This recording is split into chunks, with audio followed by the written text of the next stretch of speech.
शनकादिक गरुणादिक शनकादिक गरुणादिक भूतादिक संगी ओम जय शिव ओंकारा कर के मध्य कमंडलु चक्र त्रिशूल धरता भोले चक्र त्रिशूल धरता जग करता जग भरता जग करता जग भरता जग पालन विवेका भोले जानत अविवेका प्रणवाक्षर के मधि प्रणवाक्षर के मधि ये तीनों एका ओम जय शिव ओंकारा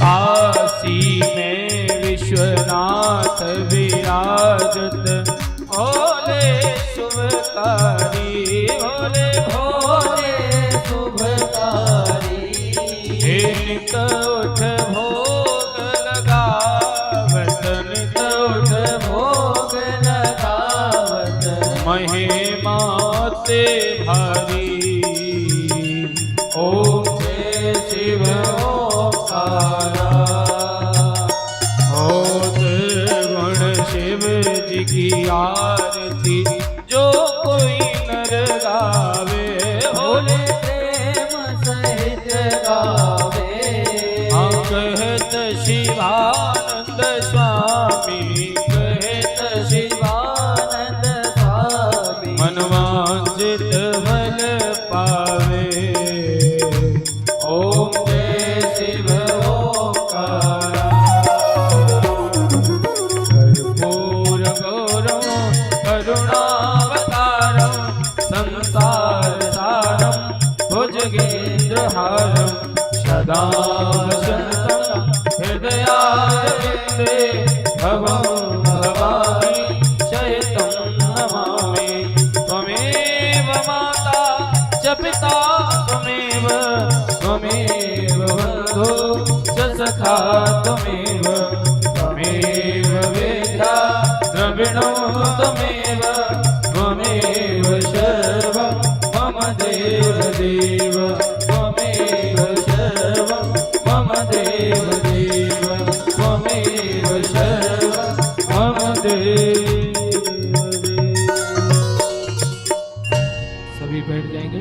हरि ओम महाजलेन सीधे गणम मंद्रुस्वांधे हरि ओम महाजलेन जगमय जंदेवस्तान धर्माण विधमन्नादन्नादि हनागम्यमाना सजंत्र यत्र पूर्वे छात्राः जंदेवाः हरि ओम एकदन्ताय विद्महे वक्रतुण्डाय धीमहि तन्नो श्रीदन्ते प्रचोदयात् हरि ओम नंदनंदनाय विद्महे यशोदानंदनाय धीमहि तन्नः श्रीकृष्णः प्रचोदयात् श्रीवन्दिकाङ्गुलचम्पकपाटलब्धे पुनः गजाति करवीलरसाल पुष्पे बिल्वप्रभाल तुलसीदलमञ्जरीवे सम्पूजयामि जगदीश्वर मे प्रसीद नारायणवन्दे बुधवाणी यथाकालो भवानि च पुष्पाञ्जलिमया तद्ग्रहण परमेश्वर साङ्गा सपरिवारः मन्त्रपुष्पाञ्जलिः समर्पयामि।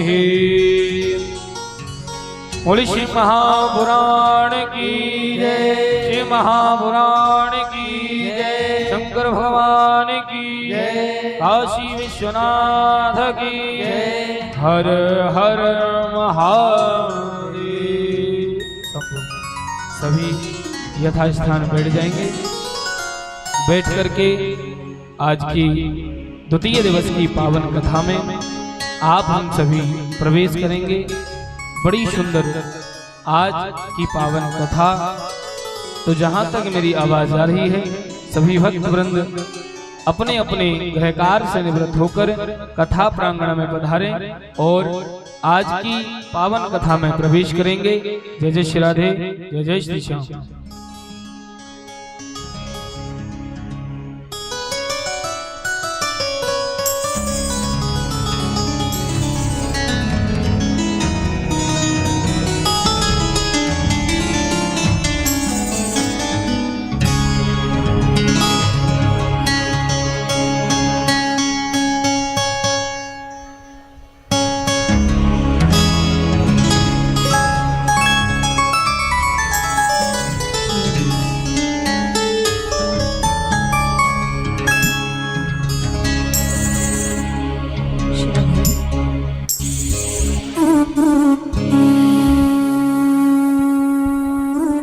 जय श्री राम। श्री राधे जय श्री राम। श्री राधे जय श्री राम। जय राधे राधे श्री राधे जय राधे राधे जय श्री राम। जय राधे श्री राधे राधे जय जय श्री राधे। बोलिए श्री राधा रमण लाल की जय हो। शंकर भगवान की जय हो। हनुमान जी महाराज की जय हो।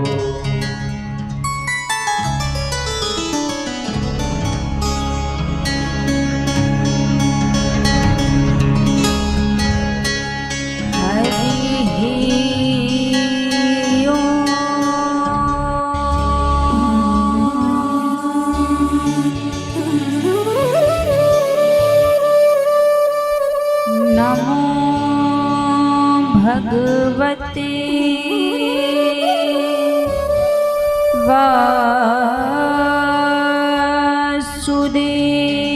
वासुदेवाय नमः। स्वस्ति श्री गणेशाय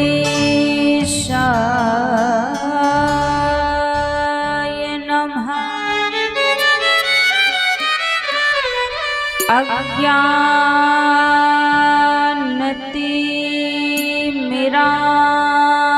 अज्ञानतिमिरान्धस्य ज्ञानाञ्जनशलाकया चक्षुरुन्मीलितं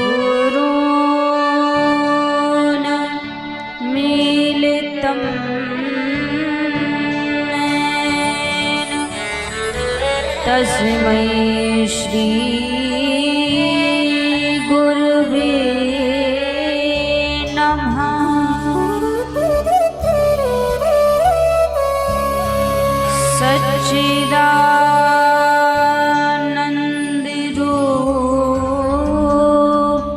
सच्चिदानन्दरूपाय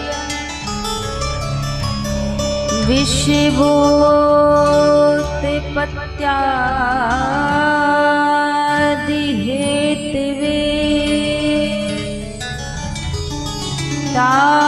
तापत्रय विनाशाय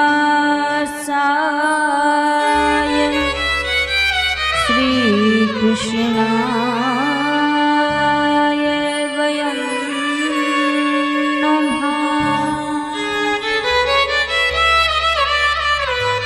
जय जय श्री राधारमण जय जय नवल किशोर जय गोपी चित चोर प्रभु जय जय माखन चोर। शिव समान दाता नहीं विपत निवारणहार।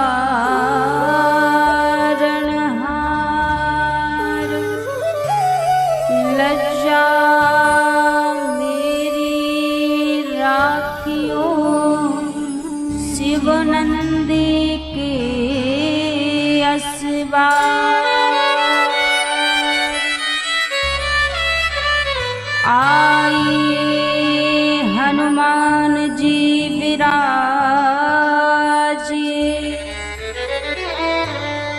कथा कहूँ मति अनुसार। प्रेम सहित आसन लगो विराजिए पवन कुमार।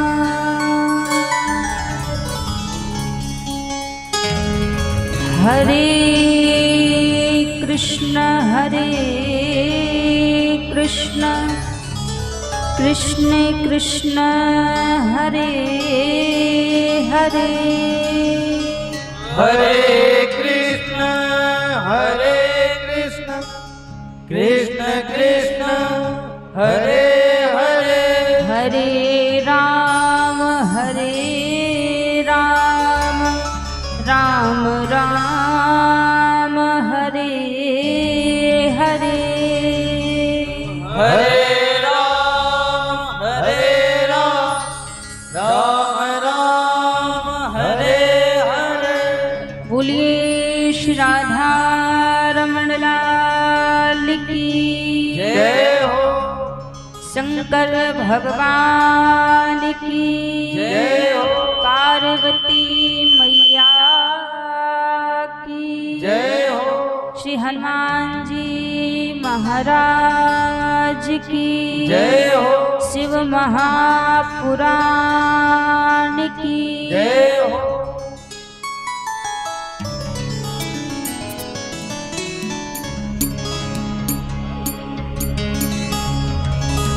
आइए सभी भक्तजन आज की परम पावन परम मंगलमय कथा में प्रवेश करने से पहले मन और वाणी को पवित्र करते हुए प्रभु के पावन नाम को गाते हुए सभी आज की परम पावन परम मंगलमय कथा में सभी बड़े भाव और प्रेम से प्रवेश करेंगे। सभी हमारे साथ में मिलकर भगवान शंकर का ध्यान करते हुए आज की परम मंगलमय कथा में सभी बड़े भाव से प्रवेश करेंगे।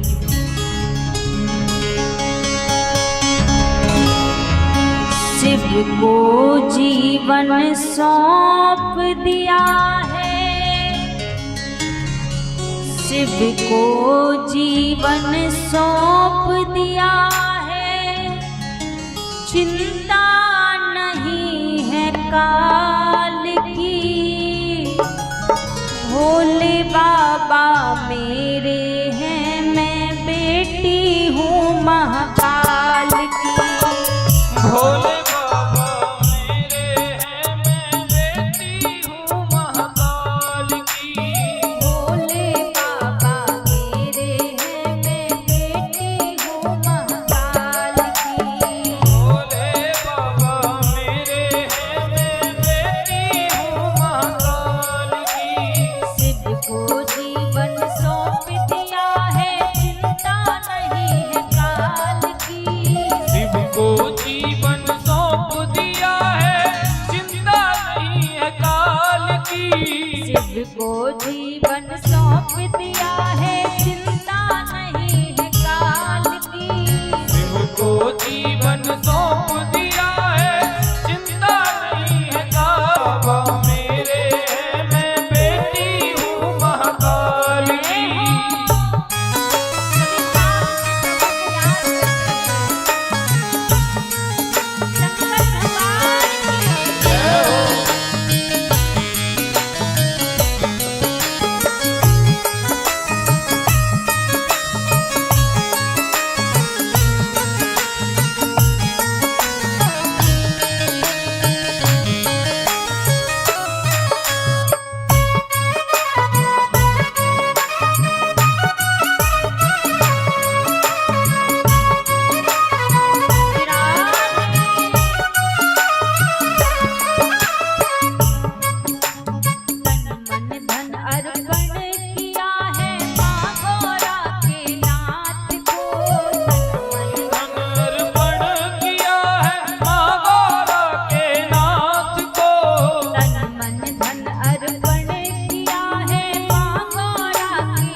आवाज आनी चाहिए।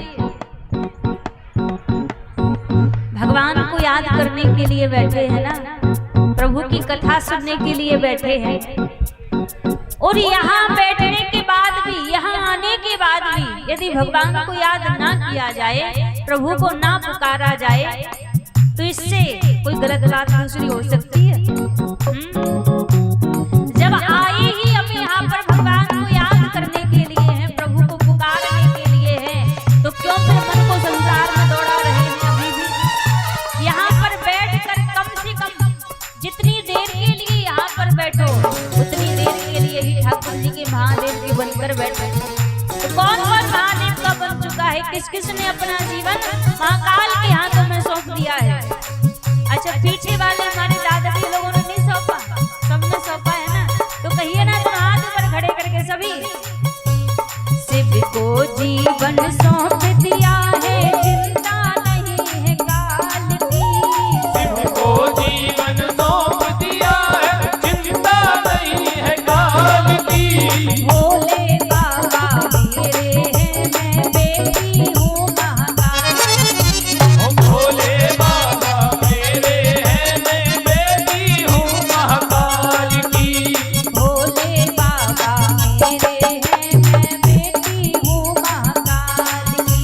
हे भोले बाबा मेरे हैं, मैं बेटी हूँ महाकाल की।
जग में किसकी प्यास बुझी है, जग तो केवल सपना है।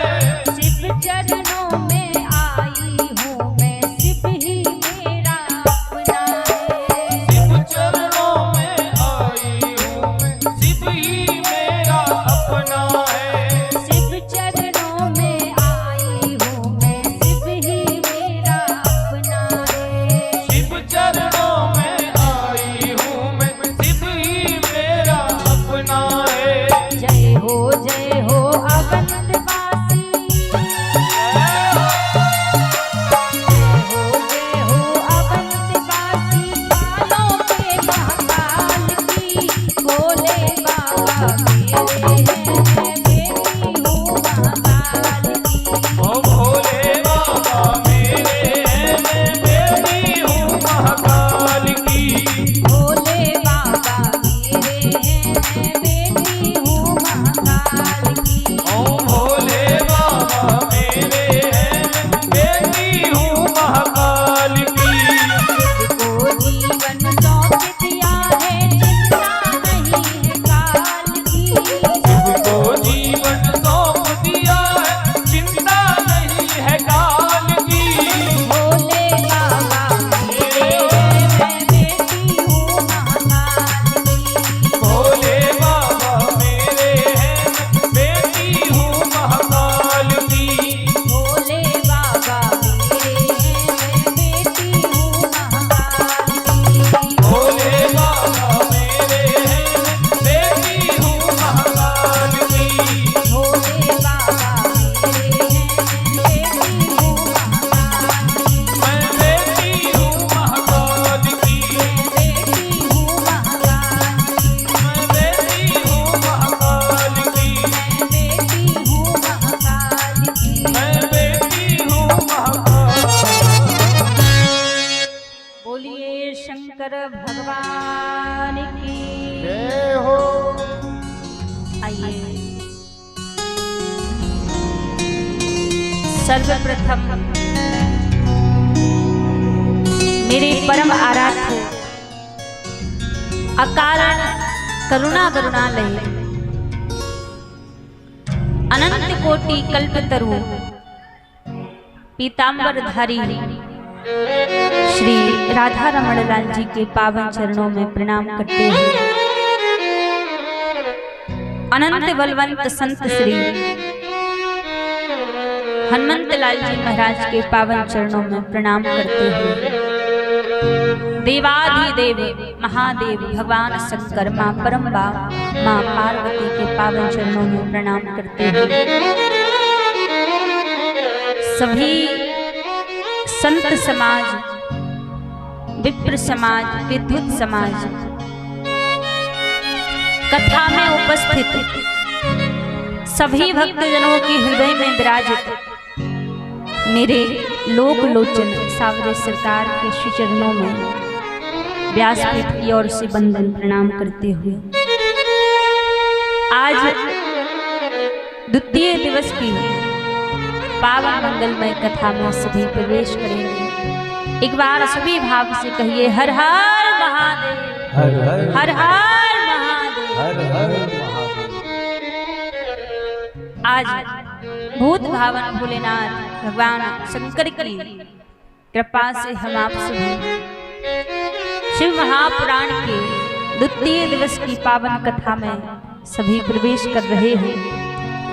प्रभु की बड़ी अनुकंपा है, प्रभु का बड़ा अनुग्रह है, जिस कारण हम आप सभी को भगवान के परम पावन कथा को श्रवण करने का सुंदर सौभाग्य यहाँ पर प्राप्त हो रहा है। प्रभु की कृपा से ही हमें इस कथा को सुनने का अवसर मिल रहा है। शिव महापुराण की कथा है कैसी? कल हम आप सभी ने श्रवण किया था। सूत जी महाराज शिव महापुराण की महिमा को गाते हैं कि शिव महापुराण की कथा कैसी है। धन्यम शिव पुराण यस्य श्रवण मात्रेण पापी अपि मुक्ति भाग। सूत जी महाराज कह रहे हैं कि हम जिन भगवान शंकर की शिव महापुराण की कथा को सुनने के लिए एकाग्र हुए हैं, जिस कथा को हम श्रवण कर रहे हैं वो कथा है कैसी? धन्यम शिव पुराणस्या कथा परम पावनी। शिव महापुराण की कथा परम पावनी है, पाप मोचनी कथा है। जिस प्रकार भगवान भूत भावन भोलेनाथ की जटाओं से मां गंगा परम पावनी बह रही हैं, भागीरथी बह रही हैं, वैसे ही सूत जी महाराज कहते हैं ये भगवान महादेव की कथा भी उतनी ही परम पावनी है जो जग का कल्याण करने के लिए बह रही है। लेकिन इन दोनों गंगा में अंतर है। जो भगवान महादेव के मस्तिष्क से जटाओं से बहने वाली जो भागीरथी गंगा है और जो भगवान शंकर के चरित्रों से बहने वाली शिव महापुराण की जो गंगा है, दोनों में भेद है, दोनों में अंतर है। सूत जी महाराज कह रहे हैं दोनों गंगाओं में अंतर है। क्यों? भागीरथी गंगा में व्यक्ति स्नान करने के लिए क्यों जाता है? लोग कहते हैं कि मानो हमसे अपराध हो गया, हमसे कोई पाप बन गया, चलो चल के गंगा स्नान कराते हैं, तो गंगा स्नान करने से हमारे पाप धुल जाएंगे। यही विचार करके लोग जाते हैं ना। लेकिन देखो, पहली बार तो भागीरथी गंगा में स्नान करने के लिए सबसे पहले आपको क्या करना पड़ेगा? अपने अपने घर से निकल के जाना पड़ेगा। काशी, बनारस, हरिद्वार, आप सभी को गंगा में स्नान करने के लिए जाना पड़ेगा। और मन में आप भाव बना कर जाते हैं कि हम भागीरथी गंगा में स्नान करेंगे तो हमारे पाप मुक्त हो जाएंगे। तो दूसरी बात आपको बता दें, भागीरथी गंगा, अच्छा किस किस को लगता है कि भागीरथी गंगा सारे पापों को धोती है? किस किस को लगता है? सबको ही लगता है कि भागीरथी गंगा तो सारे पापों को धोती है, लेकिन आप भ्रम में जी रहे हैं। शिव महापुराण कथा कहती है कि भागीरथी गंगा उन्हीं पापों को धोती है, उन्हीं अपराधों को धोती है जो हमसे अनजाने में हुए हो। हमें पता नहीं था, गलती से कोई हमसे पाप बन गया, गलती से कोई हमसे अपराध बन गया, उस पाप को, उस अपराध को भागीरथी गंगा धो देगी। लेकिन जो पाप, जो अपराध व्यक्ति जानबूझकर करता है, जानकर, सोचकर, समझकर, षड्यंत्र रचा के जो पाप करता है, उस पाप को भागीरथी गंगा नहीं धोती। अब जरा एक बार विचार करो, व्यक्ति के कितने इतने अवगुण होंगे, कितने ऐसे अपराध होंगे जो हमने बिना जानकर किए हैं, जिनका हमें पता नहीं था और कोई अपराध हमसे बन गया। तो ऐसे अपराध की आप यदि गिनती करोगे, हिसाब लगाओगे, तो 2-4 ही ऐसे अपराध मिलेंगे जो कि अनजाने में हमने किए हों। बाकी आज का व्यक्ति ना बिना सोचे समझे कोई काम नहीं करता। हर एक काम करेंगे तो पहले सोच लेंगे, विचार कर लेंगे, उसके बाद उस काम को करेंगे। बाद में उसका परिणाम कुछ भी निकले, उसका अंजाम कुछ भी निकले, तो हम यदि हिसाब लगाने के लिए बैठेंगे तो 2-4 हमारे अपराध ऐसे निकलेंगे जो कि हमसे अनजाने में बने हैं। बाकी सारे अपराध व्यक्ति जानकर करता है, सोचकर करता है, समझकर करता है। तो भागीरथी गंगा उन अपराधों को नहीं धोती है, उन पापों को नहीं धोती जो व्यक्ति ने सोच समझ कर किए हो। अनजाने में किए अपराधों को भागीरथी गंगा धोने का सामर्थ्य रखती है। और भागीरथी गंगा में स्नान करने की एक सीमा होती है। उसमें आपसे कहेंगे महाराज कि किनारे पर स्नान करो। यदि ज्यादा अंदर आप स्नान करने के लिए जाओगे तो डूबने का खतरा है, डूब जाओगे तो मर जाओगे। ये तो भागीरथी गंगा की महिमा है। लेकिन भगवान की जो चरित्र रूपी, जो शिव महापुराण की गंगा है, उसकी महिमा कैसी है, इसको श्रवण करने के लिए ना ही आपको काशी जाना है, ना ही हरिद्वार जाना है, ना ही प्रयागराज जाना है। ये भगवान की चरित्र रूपी गंगा ऐसी है कि नगर नगर, शहर शहर में बहती चली आ रही है। अब बस करना क्या है, घर में से निकलकर कथा पंडाल तक ही तो आना है, भगवान की इस कथा रूपी गंगा में डुबकी लगाने के लिए। और दूसरी बात, उस गंगा में स्नान की सीमा है कि ज्यादा अंदर जाओगे तो डूब के मर जाओगे, लेकिन इस गंगा में स्नान की कोई सीमा नहीं है। इसमें तो सूत जी महाराज कहते हैं जब तक डूबोगे नहीं तब तक तरोगे नहीं। इसमें डूबना जरूरी है। इसमें जब डूब जाओगे तभी भवसागर से तर जाओगे। और सोचो कि हम डूबे नहीं, किनारे पर बैठे बैठे भवसागर से तर जाएं, तो किनारे पर बैठे बैठे भवसागर से तरने वाले नहीं हो। इस गंगा में तो डूबना पड़ेगा, पूर्णतः डूबना पड़ेगा, तभी ये गंगा भवसागर से पार लगाएगी। और दूसरी बात, भागीरथी गंगा तो केवल मात्र उन्हीं अपराधों को धोती है, उन्हीं पापों को धोती है जो हमसे अनजाने में हुए हुए। लेकिन ये शिव पुराण रूपी गंगा तो ऐसी है, जिस मन से व्यक्ति अपराध करता है, जिस मन से व्यक्ति पाप करता है, ये भगवान के चरित्र रूपी गंगा तो उस मन को ही साफ कर देती है, उस मन को ही पवित्र बना देती है। यदि किसी कपड़े में मैल लग जाए, किसी वस्त्र में मैल लग जाए, तो दुनिया में बड़ी बड़ी साबुन है कपड़े के मैल को साफ करने के लिए, कपड़े के मैल को धोने के लिए बड़ी बड़ी साबुन है दुनिया में। लेकिन महाराज विचार करो, यदि हमारे मन में मैल लग जाए, तो मन के मैल को साफ करने के लिए, मन के मैल को धोने के लिए क्या कोई दुनिया में साबुन बनी है कोई साबुन जो मन में लगे मैल को धो सके, जो मन में लगे मैल को साफ कर सके? ऐसी कोई साबुन है? दुनिया में ऐसी कोई भी साबुन नहीं है जो मन में लगे मैल को साफ कर सके।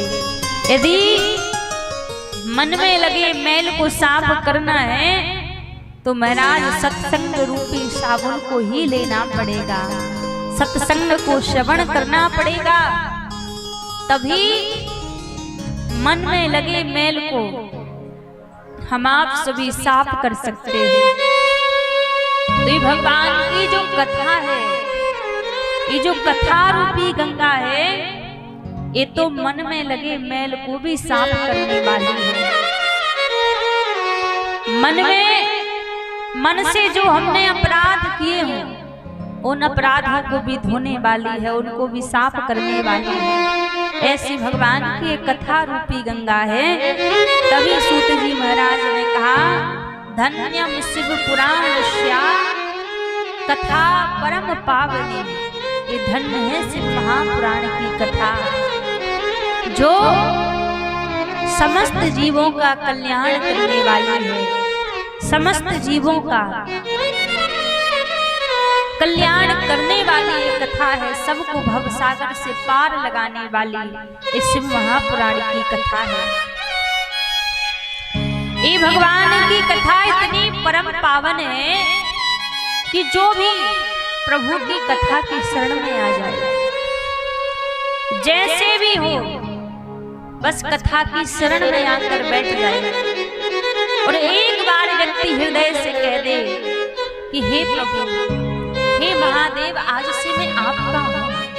एक बार व्यक्ति यदि मन से कह दे कि प्रभु आज से मैं आपका हूँ, फिर प्रभु ये आगे पीछे नहीं देखते कि इसने कितने अपराध किए हैं, कितने अवगुण इसने किए हैं, कितने पाप इसने किए हैं, कुछ भी नहीं देखते, बस उसके ऊपर कृपा कर देते हैं, उसको अपना लेते हैं। ऐसा स्वभाव है भगवान शंकर का। जो शरण में आए बस कह दे कि प्रभु आज से मैं आपका हूँ। हम भले ही उस वचन को भूल जाएंगे, हमने प्रभु से कहा था कि हम आपके बन चुके हैं, लेकिन महादेव कभी उस वचन को भूलते नहीं हैं। उनको स्मरण रहता है कि इसने कहा था कि मैं अब आज से आपका बन चुका हूँ। तो एक एक पग पर प्रभु उसका ध्यान रखते हैं, उसके ऊपर अनुग्रह करते हैं। भगवान शंकर की सेवा में एक नियम जरूरी है।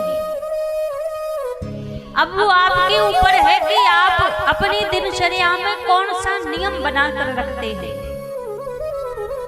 एक नियम तो अवश्य भगवान शंकर की सेवा में होना चाहिए। एक नियम कोई भी हो, आपके ऊपर है। आप नियम बना लीजिए, नित्य प्रति आप भगवान शंकर को रोज एक लोटा जल समर्पित करेंगे। आप नियम बना लीजिए कि नित्य प्रति हम एक बेलपत्र रोज महादेव को समर्पित करेंगे। तो ये आपके ऊपर है कि कौन सा नियम आपको जीवन में बनाना है। लेकिन महादेव की सेवा का एक नियम तो ऐसा होना चाहिए कि 1000 संकट हमारे जीवन में आ जाएं, 1000 तकलीफें हमारे जीवन में आ जाएं, लेकिन हमारा जो नियम बन चुका है, हमारा वो नियम ना टूटे। नियम जो बन गया है वो नियम हमारा बना रहना चाहिए, वो कभी टूटना नहीं चाहिए। ऐसा नियम हमारे जीवन में एक ना एक तो भगवान की सेवा में होना चाहिए। स्कंद पुराण में एक बड़ी सुंदर कथा आई है भगवान शंकर की। स्कंद पुराण में जो कथा आई है, एक बहेलिया था, एक बहेलिया जंगल में रहा करता था, भगवान शंकर से बड़ा अनुराग करता था, बड़ा ही प्रेम था इसको भगवान शंकर से। एक दिन जंगल के निकट किसी नगर में शिव महापुराण की कथा चल रही थी। तो ये जंगल के निकट उस नगर में पहुंच गया। तो उसने कथा में क्या सुना कि कथा में जो व्यास जी थे उन्होंने कहा कि भगवान शंकर की सेवा में, भगवान शंकर की पूजा में एक नियम होना चाहिए।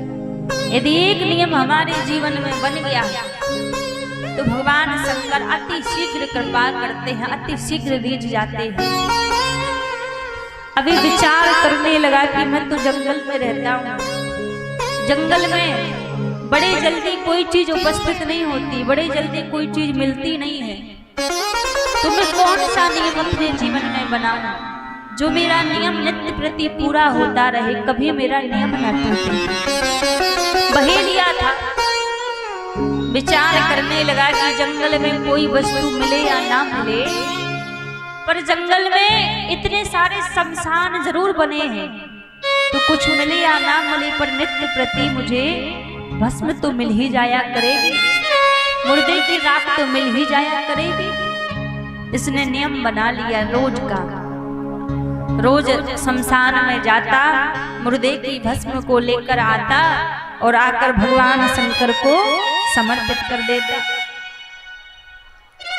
नित्य प्रति का इसका नियम और बड़ा प्रसन्न रहता, रोज भगवान शंकर को भस्म समर्पित करता और भस्म चढ़ा के आनंदित हो जाता।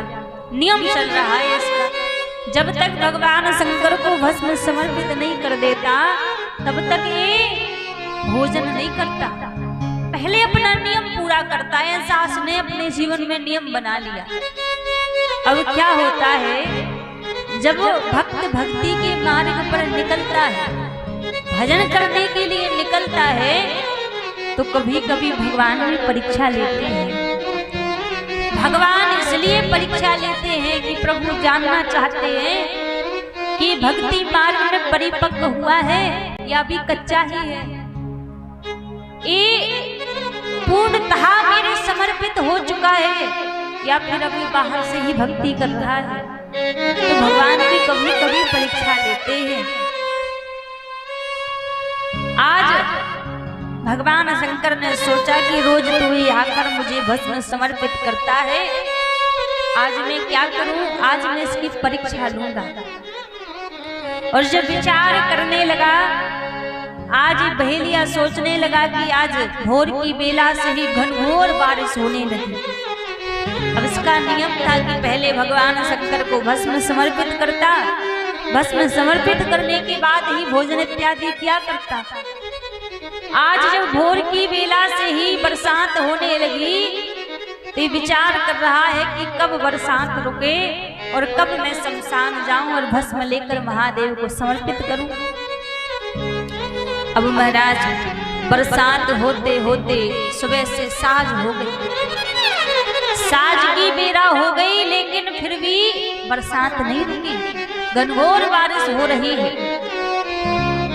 जब रात्रि हो गई तो रात्रि में बरसात रुकी, जब रात्रि में बरसात रुकी तो आज बहेलिया जैसी शमशान में भस्म लेने के लिए पहुंचा। और जब भस्म लेने के लिए गया तो आज इसने क्या देखा कि जिस शमशान से भस्म लेकर आता था वहां तो आज पूरे शमशान में घुटमन घुटमन जल भरा हुआ है, पानी भरा हुआ है।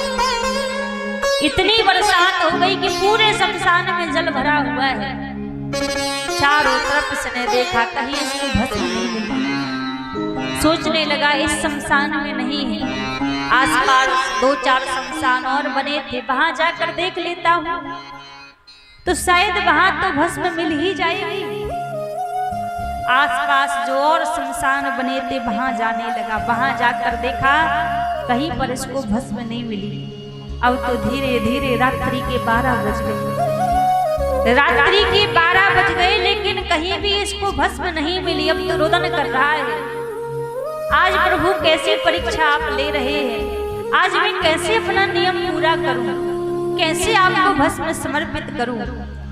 रात्रि के 12 बज गए, कहीं भी इसको भस्म नहीं मिली। तो बहेलिया रोते रोते अपने घर आ गया, घर आके बैठा है, उदास बैठा है। पत्नी आई, बोली महाराज आज आपने सुबह से भोजन नहीं किए हैं, सुबह से कुछ नहीं खाया आपने, आप कुछ तो भोजन कर लीजिए, कुछ तो पा लीजिए। बहेलिया कहने लगा, देवी जब तक मेरा नियम पूरा ना हो जाए तब तक मैं कैसे भोजन पान करूं। और आज इतनी बरसात हुई है कि आसपास में जितने भी शमशान थे सब जगह मैंने जाकर देख लिया, लेकिन कहीं पर भी किसी भी स्थान पर मुझे भस्म नहीं मिली। और जब तक मैं अपने महादेव को भस्म समर्पित ना कर दूं तब तक मैं कैसे भोजन कर सकता हूं, तब तक मैं कैसे भोजन पा सकता हूं। इसकी पत्नी कहने लगी कि देखो, मैं आपको ऐसे दुखी नहीं देख सकती, मैं आपको ऐसा भूखा नहीं देख सकती। यदि आप भोजन नहीं करेंगे तो मैं भी भोजन नहीं करूंगी। बहेलिया कहने लगा कि मेरा तो जब तक नियम पूरा नहीं होगा तब तक मैं ना ही जलपान करूंगा ना ही मैं भोजन करूंगा। इसकी पत्नी बोली कि यदि मैं आपका मनोरथ पूरा कर दूं, मैं आपके लिए भस्म की व्यवस्था कर दूं, तब तो आप भोजन कर लेंगे, तब तो आप भोजन पा लेंगे। बहेलिया बोला, बिल्कुल पा लेंगे। यदि मेरा मनोरथ पूरा हो जाए, मेरा नियम पूरा हो जाए तो मैं अवश्य भोजन कर लूंगा। इसकी पत्नी ने कहा कि स्वामी, ज्यादा तो मैं कुछ जानती नहीं हूँ, पर इतना जानती हूँ कि यदि पति धर्म के मार्ग पर चल रहा है, ये पत्नी का कर्तव्य होता है, दायित्व होता है कि धर्म के पंथ को पूर्ण करने के लिए पत्नी पूर्णतः अपने पति की सहायता करे, पति की सेवा में रहे। ये पत्नी का धर्म होता है। ऐसा नहीं कि पति मंदिर जा रहे हैं तो घर में बैठे बैठे मैया मुंह चला रहे हैं। अरे घर के कोई काम काज नहीं देखते, बच्चों को स्कूल छोड़ने जाना, घर में इतने काम पड़े, सब छोड़कर मंदिर को रोज भाग रहे हैं। ये धर्म पत्नी की गुण नहीं है, धर्म पत्नी नहीं कहलाती। धर्म पत्नी का गुण तो वो है, खुद भले ही यदि भगवान की सेवा ना कर सके तो कम से कम उसका पति यदि भगवान की सेवा कर रहा है तो अपने पति की सेवा में पूर्णतः समर्पित रहे कि कैसे भी करके इनका सेवा का नियम ना टूटे, इनकी सेवा पूरी होनी चाहिए। तो बहेलिया की पत्नी कहने लगी, स्वामी यदि मैं आपका मनोरथ पूरा कर दूं तब तो आप भोजन कर लेंगे। बहेलिया बोला, बिल्कुल भोजन कर लेंगे, पर तू ये बता, तू कैसे मेरा मनोरथ पूरा करेगी। चारों तरफ तो बरसात हो रही है, शमशानों में जल भरा हुआ है, कहीं भी मुझे भस्म नहीं मिली, अब तू कहाँ भस्म देखने के लिए जाएगी। इसकी पत्नी बोली, स्वामी मैं कहीं जाऊंगी नहीं, देखो हमारी ये जो झोपड़ी है मैं इसमें बैठ जाऊंगी, ये जो हमारी घास फूस की झोपड़ी है मैं इसमें बैठ जाऊंगी और आप इस झोपड़ी में आग लगा देगा। आप यदि इस झोपड़ी में आग लगा दोगे तो मैं जलकर भस्म हो जाऊंगी, और मैं जब जलकर भस्म हो जाऊंगी और मेरे तन में से जो भस्म निकलेगी, जो राख बनेगी, वो राख जाकर, वो भस्म जाकर आप अपने महादेव को समर्पित कर देना, जिससे मेरे भी अहोभाग्य होंगे कि जीवन भर यदि मैंने महादेव की सेवा नहीं की तो मरते समय तो कम से कम मरने के बाद मेरे इस तन की भस्म तो महादेव की सेवा में लग जाएगी और आप अपना मनोरथ पूरा कर लेना, अपना नियम पूरा करने लगे। बहेलिया तो खड़े होकर नाचने लगा। अरे ये भाव मेरे मन में पहले से क्यों नहीं आया, ये विचार मेरे मन में क्यों नहीं आया। एक पल भी नहीं सोचा कि पत्नी मरकर राख हो जाएगी, पत्नी की मृत्यु हो जाएगी, एक पल भी विचार नहीं किया। इसको तो इस बात की खुशी हो रही है कि मेरा नियम पूरा हो जाएगा, मेरा नियम नहीं टूटेगा। पत्नी जाकर उस घास फूस की झोपड़ी में बैठ गई। बहेलिया गया और जाकर उस झोपड़ी में आग लगा दी, और जैसे आग लगाई पत्नी जलकर भस्म हो गई, राख बन गई। उसी भस्म को बहेलिया ने लिया और उस भस्म को उठाकर आज बड़े प्रसन्न मन से, आज नाचता झूमता हुआ महादेव के मंदिर की ओर जा रहा है। और जैसे नाचते झूमते हुए महादेव के मंदिर में पहुंचा, महादेव के निकट पहुंचा, जाकर महादेव को जैसे ही वो भस्म समर्पित कराई। जैसे ही महादेव को वो भस्म प्रभु को चढ़ाई, भगवान शंकर तो प्रसन्न हो गए। और जैसे भगवान शंकर प्रसन्न हुए, प्रकट हो गए प्रभु बहेलिया के सामने आज प्रकट हो गए। और भगवान शंकर बोले, देख मैं तुम्हारी सेवा से प्रसन्न हूँ, मैं तुम्हारे नियम से प्रसन्न हूँ। आज इतनी मैंने तुम्हारी परीक्षा ली, लेकिन फिर भी इतनी परीक्षा लेने के बाद भी तुमने अपना नियम नहीं तोड़ा, तुम्हारा तुमने नियम पूरा किया है। मैं तुम्हारी सेवा से प्रसन्न हूँ। तुम मांगो, तुम्हें क्या चाहिए, इच्छा प्रकट करो। क्या चाहिए, क्या मन में कोई कामना है? बहेलिया ने हाथ जोड़ लिए, प्रभु मेरे मन में कोई इच्छा नहीं है, कोई कामना नहीं है, बस आप इतनी कृपा करना, इतना अनुग्रह करना कि जैसी आज आपने परीक्षा ली है भगवान, ऐसी परीक्षा जीवन में कभी मत लेना। बस इतनी कृपा करना कि मेरा जो नियम चल रहा है वो मेरा कभी नियम ना टूटे, वो मेरा मरते दम तक मेरे तन से प्राण निकल जाएं, पर मेरा वो नियम ना टूटे। और अंत में जो मेरा नियम पूरा हो, मेरे तन से जो प्राण निकले और मैं जब जलकर भस्म बनूं, तो अंत में मेरे नियम के रूप में मेरे तन की भस्म भी महादेव आप स्वीकार करना। बस इतनी कृपा करना, और कुछ भी नहीं चाहिए। ये नहीं कहा कि पत्नी को जीवित कर दो, कहा प्रभु ऐसी परीक्षा दोबारा मत लेना। भगवान शंकर बोले, अच्छा एक बार जरा पीछे पलट कर तो देख। और जैसी बहेलिया ने पीछे पलट कर देखा तो उसकी पत्नी पीछे खड़ी हुई थी। महादेव ने उसकी पत्नी को जीवित कर दिया, पत्नी उसकी पीछे खड़ी हुई थी। इतने करुणा करने वाले हैं भगवान शंकर, इतने दयालु हैं। जो भी चरण में आ जाए, जो भी उनकी चरणों में बैठकर बस उनको ही मांगे, उनको आप मांग लोगे तो सब कुछ आपको मिल जाएगा। क्योंकि आप विचार करो, यदि आप महादेव से मांगने के लिए जाओगे तो अपनी बुद्धि के अनुसार मांगोगे। जितनी भगवान ने हमें बुद्धि दी है हम उतना ही मांगेंगे, लेकिन यदि बिन मांगे हम उनके बन जाएंगे तो जब महादेव देंगे तो वो अपनी बुद्धि के अनुसार देंगे। और विचार करो, जिस दिन महादेव ने अपने भंडार खोल दिए ना, तो उनकी बुद्धि तो त्रिलोकी को चलाने वाली है, तो वो अपनी बुद्धि के अनुसार जब देंगे तो जीवन में किसी चीज की कमी नहीं रहेगी। ऐसी भगवान शंकर की कृपा है, ऐसी महादेव की कृपा है। बोली शंकर भगवान की। अगर शिव शंभो सहारा न होता तो दुनिया में कोई हमारा न होता। अगर भोले शंभो सहारा न होता तो दुनिया में कोई हमारा न होता।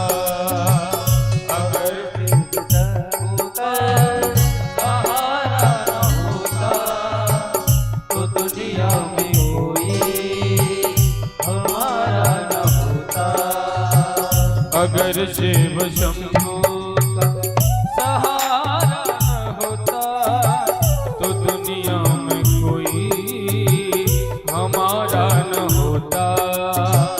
अगर शिव का सहारा न होता तो दुनिया में कोई हमारा न होता।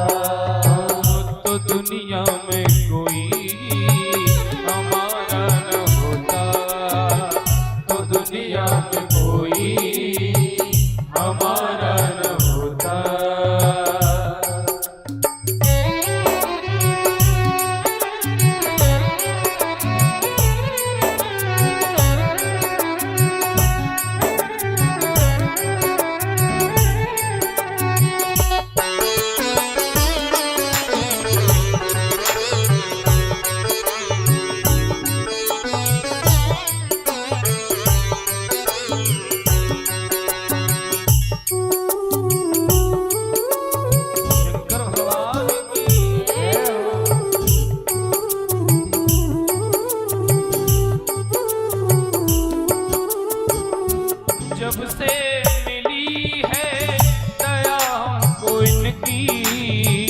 तो राहें बदल दी मेरी जिंदगी की।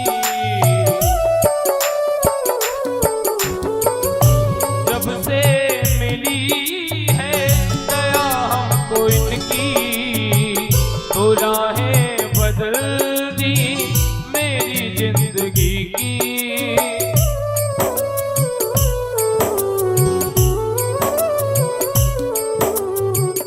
नजरे करम का इशारा न होता तो दुनिया में कोई हमारा न होता। अगर भोले शंभू का सहारा न होता तो दुनिया में कोई हमारा न होता।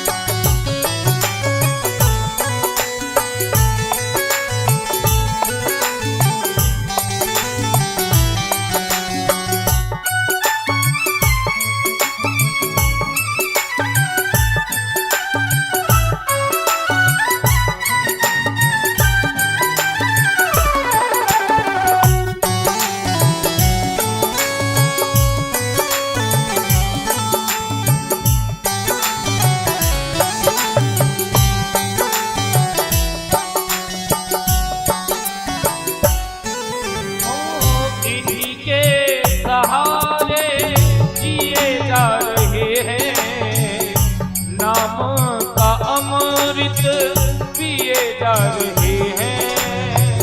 इन्हीं के सहारे जिए जा रहे हैं, नाम का अमृत पिए जा रहे हैं। ओ इन्हीं के सहारे जिए जा रहे हैं, नाम का अमृत पिए जा रहे हैं। इन्हीं के सहारे जिए जा रहे हैं, नाम का अमृत पिए जा रहे हैं।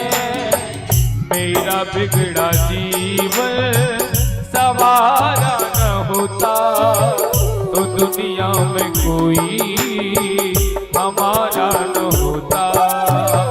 मेरा बिगड़ा जीवन सवारा न होता तो दुनिया में कोई हमारा न होता। हो अगर भोले शंभू का सहारा न होता तो दुनिया में कोई हमारा न होता। अगर भोले शंभू का सहारा न होता तो दुनिया में कोई हमारा न होता।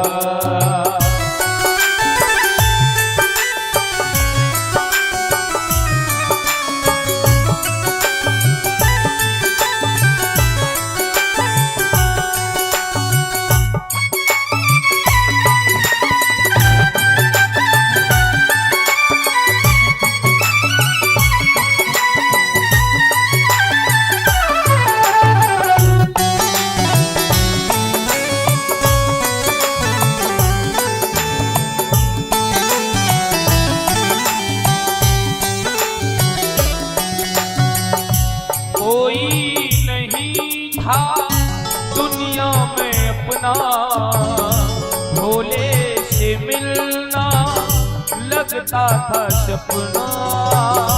कोई नहीं था दुनिया में अपना भोले से मिलना लगता था सपना। हो कोई नहीं था दुनिया में अपना भोले से मिलना लगता था सपना। कोई नहीं था दुनिया में अपना भोले से मिलना लगता था सपना।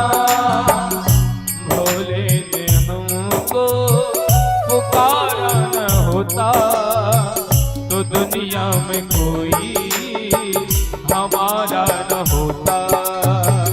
अगर भोले शंभू का सहारा न होता तो दुनिया में कोई हमारा न होता। तो दुनिया में कोई हमारा न होता।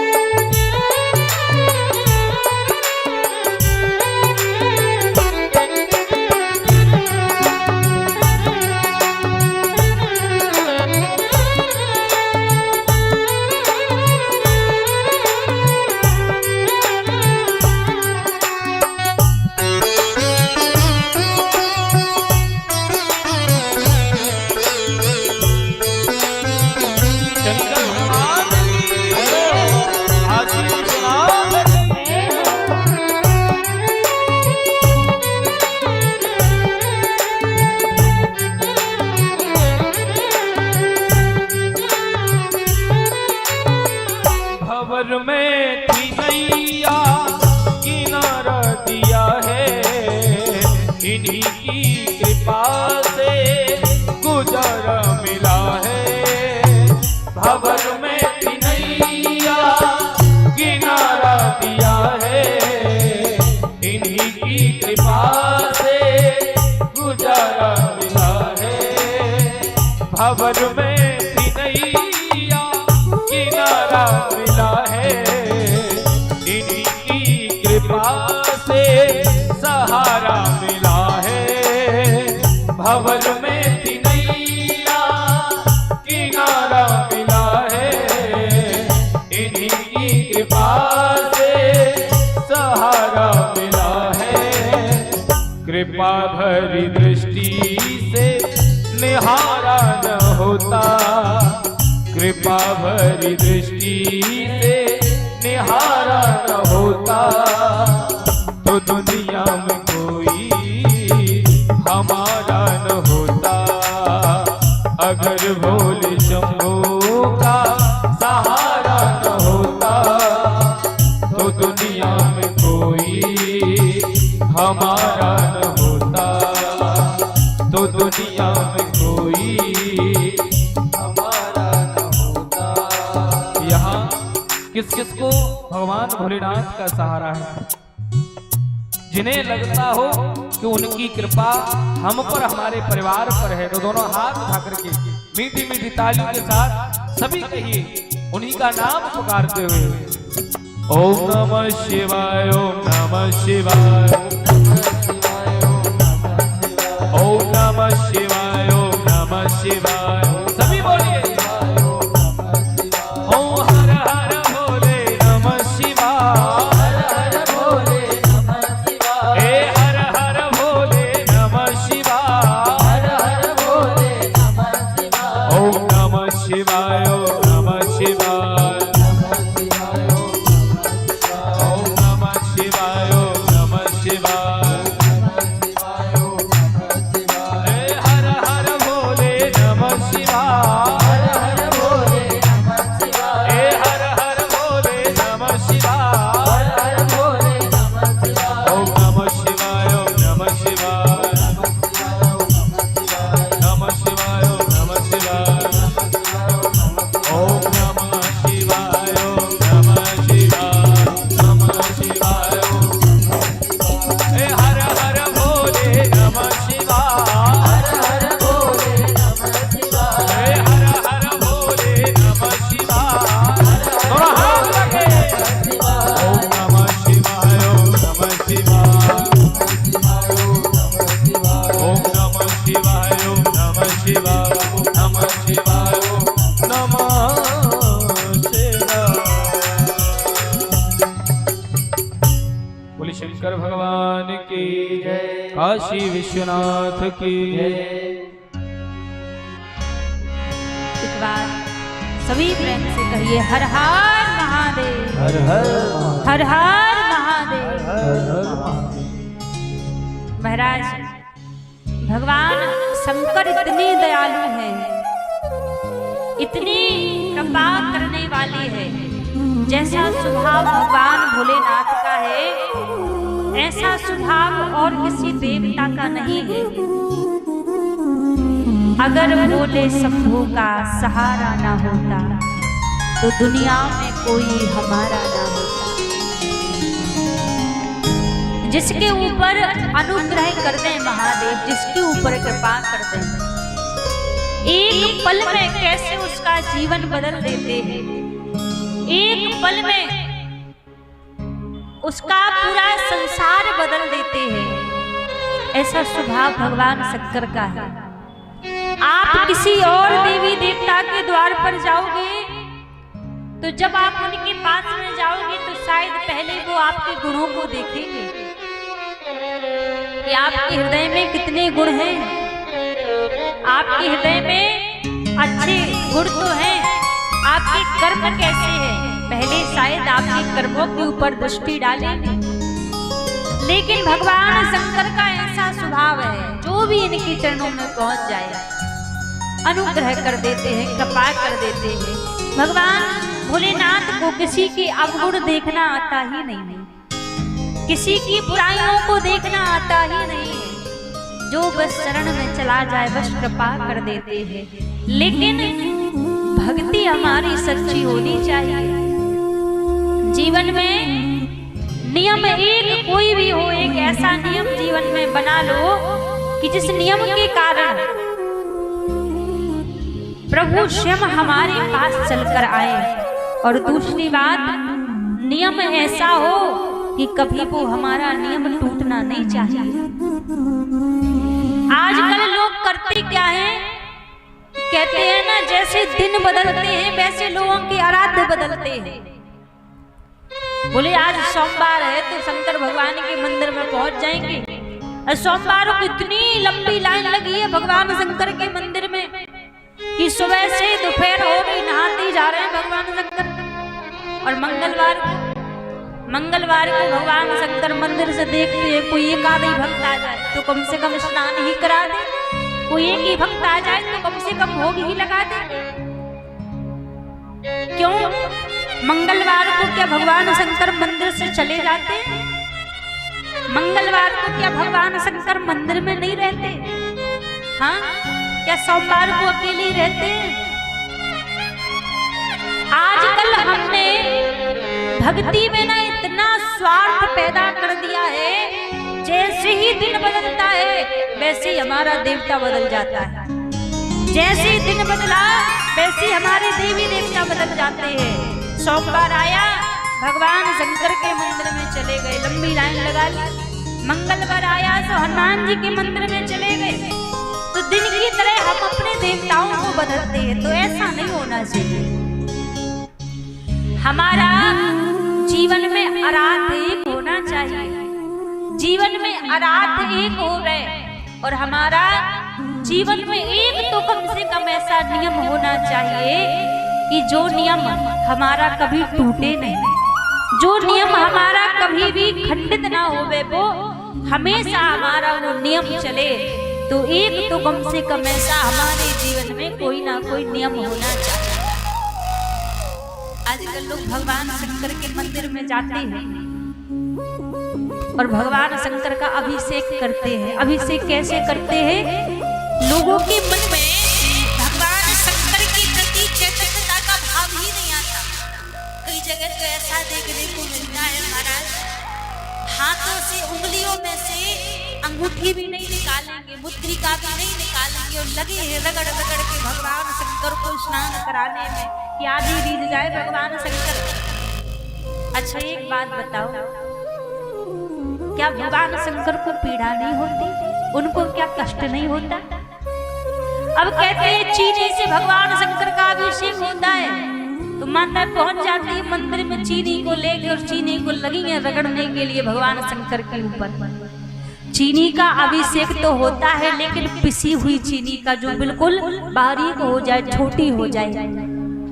एक चीज विचार करो, भक्ति करने के लिए कुछ अलग से नहीं करना होता है, बस इतना भाव अपने हृदय में ले आओ कि जिस चीज से हमें पीड़ा होती है जिस चीज से हमें कष्ट होता है तो उस चीज से भगवान शंकर को भी कष्ट होता है, हमारे प्रभु को भी कष्ट होता है। जिस चीज से हमें सुख मिलता है, जिस चीज से हमें आनंद मिलता है, उस चीज से भगवान को भी सुख मिलता है। अब सर्दी के समय में हमें तो गर्म पानी चाहिए नहाने के लिए, ठंडे पानी से नहाएंगे तो सर्दी लग जाएगी, लेकिन भगवान को वही ठंडा ठंडा पानी उसी से स्नान करा देते हैं। क्यों? क्योंकि हमारे हृदय में भगवान के प्रति चैतन्यता का भाव नहीं है। हम तो यही मानते हैं कि ये तो पाषाण स्वरूप में प्रभु बैठे हैं, ये तो पत्थर का विग्रह बैठा हुआ है। और जब तक आप भगवान को चैतन्यता के रूप से नहीं देखोगे, तब तक आप जीवन बिता दो मंदिर में जा जाके, आप कई जन्म बिता दो पूजन पाठ कर करके, कृपा नहीं होगी भगवान की। क्योंकि जब तक आप चैतन्यता के स्वरूप से भगवान को नहीं पूजोगे, चैतन्यता का स्वरूप अर्थात आपके घर में जो महादेव विराजे हैं वो भी उतने ही शक्तिशाली हैं, वो भी उतने ही ताकतवर हैं जितने शक्तिशाली भगवान काशी में भगवान विश्वनाथ विराजे हैं। जितने ताकतवर वो हैं उतने ताकतवर आपके घर में बैठे महादेव हैं। जितने बलशाली बाबा बैद्यनाथ धाम में विराजे हैं उतने ही बलशाली आपके घर में जो महादेव बैठे हैं वो भी उतने ही बलशाली हैं। बस अंतर क्या है? हमारे मन की भावना का अंतर है। हमें लगता है ये तो घर में ऐसे बैठे हैं, तो गांव के मंदिर में है तो ये ज्यादा कोई देने वाले नहीं है। हम बम पूजा में जाएंगे, पैदल यात्रा करेंगे तो ज्यादा फल मिलेगा, या काशी जाएंगे तो ज्यादा फल मिलेगा। आप देखो काशी भी जाओ, आप बैद्यनाथ धाम भी जाओ, उज्जैन भी जाओ, आप हर जगह जाओ, लेकिन जो भाव आप बड़े मंदिर में जाकर भगवान शंकर को देखकर करते हैं, वही भाव आपके घर में, आपके गांव में जो महादेव विराजे हैं, वही भाव उनके लिए भी होना चाहिए। क्योंकि प्रभु वो भी उतने ही बलशाली हैं, जो मंदिर में विराजे हैं वो भी उतने ही बलशाली हैं। बस अंतर यदि कहीं पर है तो भगवान में अंतर नहीं है, अंतर कहीं पर है तो हमारी मन की भावना में अंतर है। हम समझते हैं तो कम शक्तिशाली है, वो ज्यादा शक्तिशाली है, ऐसा नहीं होना चाहिए। हमारा प्रभु के प्रति चैतन्यता का भाव होना चाहिए। यदि चैतन्यता का भाव रख के एक नियम जीवन में धारण करके आप भगवान शंकर की आराधना करते हैं, भगवान शंकर की पूजा करते हैं आप, तो कोई देव आपके ऊपर कृपा करे या ना करे, और भगवान शंकर अवश्य अनुग्रह करेंगे, अवश्य कृपा करेंगे। क्योंकि प्रभु का नाम औगड़दानी है, देने से पहले विचार नहीं करते, सोचते नहीं है, ऐसे करुणामय है, ऐसे कृपा करने वाले हैं। तो ऐसे प्रभु की ये पावन कथा है। यहाँ सौनक ऋषि सूत जी महाराज से कहने लगे कि भगवान एक बात बताओ, इस शिव महापुराण की कथा कि केवल मात्र जीवात्माओं का ही अकेला उद्धार करती है, आप हमें श्रवण कराइए कि शिव महापुराण की कथा कैसे कैसे लोगों का उद्धार करने वाली है, कैसे कैसे लोगों के ऊपर कृपा करने वाली ये कथा है। आप हमें कृपा करके श्रवण कराइए। सूत जी महाराज कहते हैं, हे सौनक ऋषियों, एक बासकल गांव में एक बिंदुक नाम का एक ब्राह्मण रहा करता था। एक बिंदुक नाम का जो ब्राह्मण रहता था, जिसकी पत्नी का नाम चंचुला। देखिए, बिंदुक भी जाति से जरूर ब्राह्मण था, लेकिन इसके पास भी कोई ब्राह्मण का गुण नहीं था, कोई ब्राह्मण का इसके पास में कर्म नहीं था। और कल भी आपको हमने बताया था कि व्यक्ति जाति से ब्राह्मण नहीं होता है, व्यक्ति कर्म से ब्राह्मण होता है। जाति से व्यक्ति श्रेष्ठ नहीं बनता, व्यक्ति कर्म से श्रेष्ठ बनता है, कर्म से बड़ा बनता है। तो यहाँ पर ये जो बिंदुक था, ये था तो ब्राह्मण, विप्र देवता था, लेकिन महाराज इसके गुण अच्छे नहीं थे। चोरी करता, डाके डालता, लोगों को कष्ट पहुंचाता है, ऐसे इसके अंदर गुण थे। और महाराज मानस में बाबा तुलसीदास जी कहते हैं ना कि आप किसी भी वर्ण में जन्म ले लो, जन्म लेने के बाद यदि आपके कर्म ठीक नहीं है तो आपको वर्ण के अनुसार फल नहीं मिलेगा, कर्म के अनुसार आपको फल मिलेगा। मानस में बाबा तुलसीदास जी कहते हैं सब नर काम लोभ रति क्रोधी, सब नर काम लोभ रति क्रोधी, सब नर काम लोभ रति क्रोधी, सब नर काम लोभ रति क्रोधी,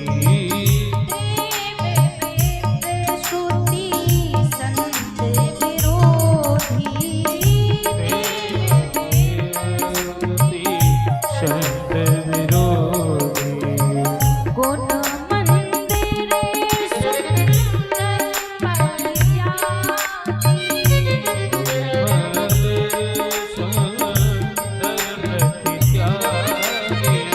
गुण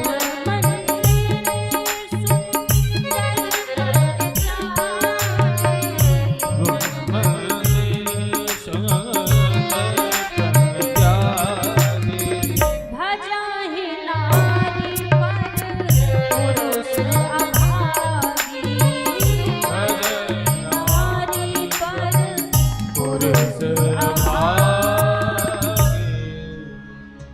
तुलसीदास जी कहते हैं कि सब नर काम लोभ रति क्रोधी। इसके गुण कैसे थे? सब तरह से काम क्रोध में फंसा हुआ क्रोधी था। देव विप्र स्तुति संत विरोधी, ये देवताओं का विरोध करता था, संतों का विरोध करता था, कभी संतों का सम्मान नहीं करता, कभी संतों की संगति नहीं करता। तो गुण इसके अच्छे नहीं थे। जब इसके गुण अच्छे नहीं थे तो पहले इसकी जो पत्नी थी, जो चंचुला थी, जब कुछ समय तक तो चंचुला की बुद्धि सदमार्ग पर चली।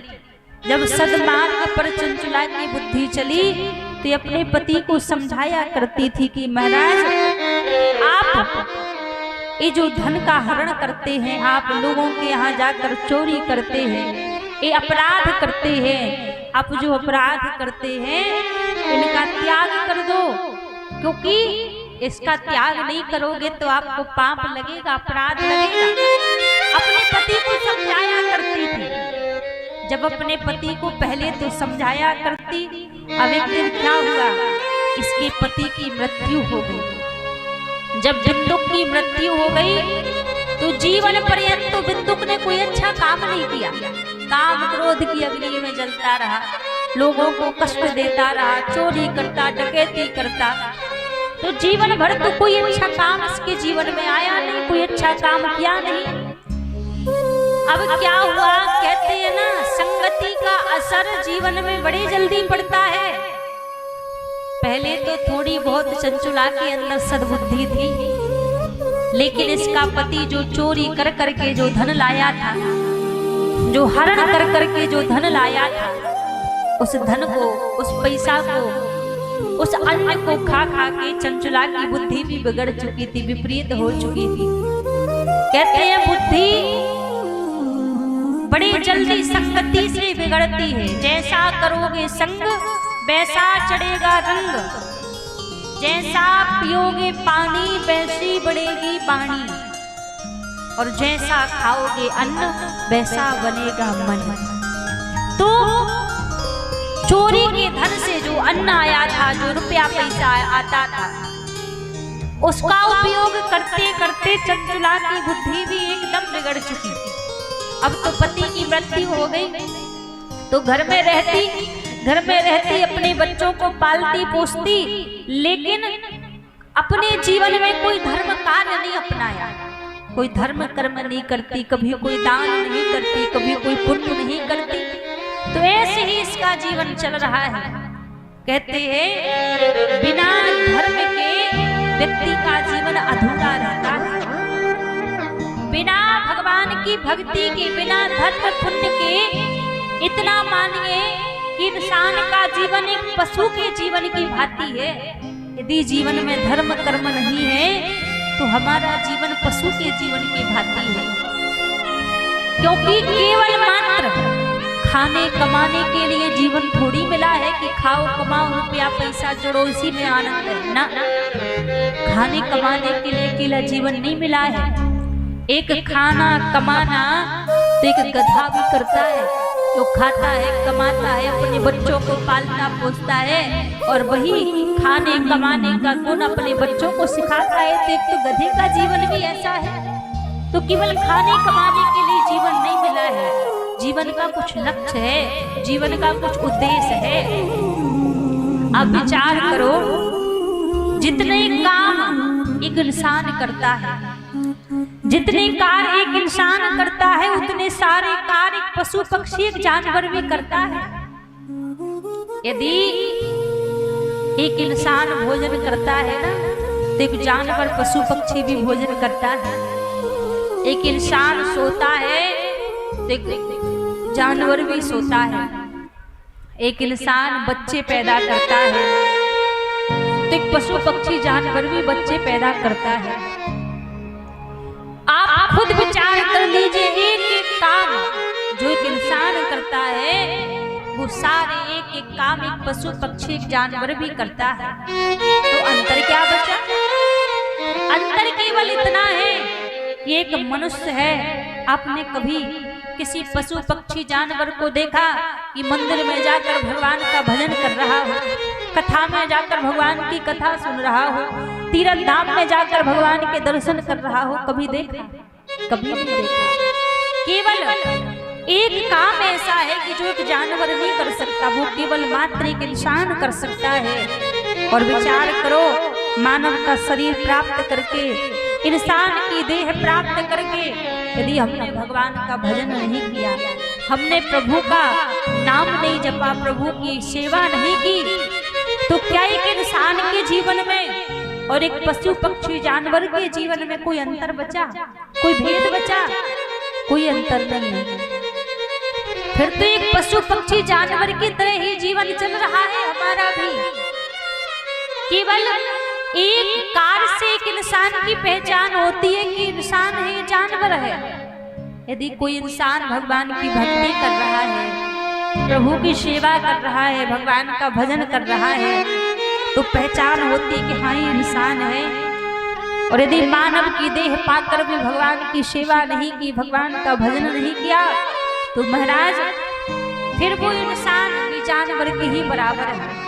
क्योंकि वो सारे काम तो एक जानवर पशु पक्षी भी करता है, जो सारे काम एक इंसान कर रहा है। तो हमारे जीवन में धर्म पुण्य कार्य अवश्य होने चाहिए। सबके कार्य में धर्म पुण्य तो होना ही चाहिए जीवन में, इसके बिना जीवन अधूरा है। तो महाराज इसका पति तो मर गया चंचुला का, लेकिन इसके जीवन में कोई धर्म कर्म पुण्य नहीं है। ना ही इसके पति के जीवन में कोई धर्म कर्म पुण्य था, ना ही इसके जीवन में है। कहते हैं जिस प्रकार एक जल में डूबकर मरे व्यक्ति की जब मृत्यु हो जाए तो उसको कभी मुक्ति नहीं मिलती, वैसे ही एक सर्प के काटने से किसी व्यक्ति की मृत्यु हो जाए तो उसको भी कभी मुक्ति नहीं मिलती। और किसी स्त्री के कारण मरा कोई व्यक्ति की मृत्यु हो जाए, किसी स्त्री के कारण कोई व्यक्ति मर जाए, उसकी भी कभी मुक्ति नहीं होती, उसको कभी मोक्ष नहीं मिलता। उसी प्रकार कोई बिना धर्म कर्म किए यदि कोई व्यक्ति मर जाए तो जीवन भर उसको भी मुक्ति नहीं मिलती, वो भी ऐसी भटकता रहता है। इसलिए जीवन में धर्म पुण्य दान पुण्य करना आवश्यक है, जरूरी है। सबको अपने जीवन में जितना हो सके थोड़ा थोड़ा दान पुण्य तो सबको करना चाहिए। यहाँ महाराज जब बिंदु की मृत्यु हो गई तो यहाँ चंचुला घर में रहती, अपने बच्चों के साथ में रहती, घर परिवार चल रहा है धीरे धीरे। इसकी भी अवस्था बुजुर्ग अवस्था आने लगी। एक दिन क्या हुआ, चंचुला ने देखा कि कुछ भक्त काशी के लिए जा रहे थे। तो चंचुला सोचने लगी कि जीवन भर तो कोई अच्छा काम किया नहीं है, क्यों ना एक बार काशी की यात्रा कराऊं। उन भक्तों के संग में काशी की ओर चंचुला चली गई। जब काशी की ओर चंचुला उन भक्तों के संग में चली गई तो काशी में तो महाराज जगह जगह भक्त महादेव की आराधना करते हैं, जगह जगह भक्त महादेव का पूजन करते हैं। तो चंचुला ने देखा कि एक मंदिर में शिव महापुराण की कथा चल रही थी।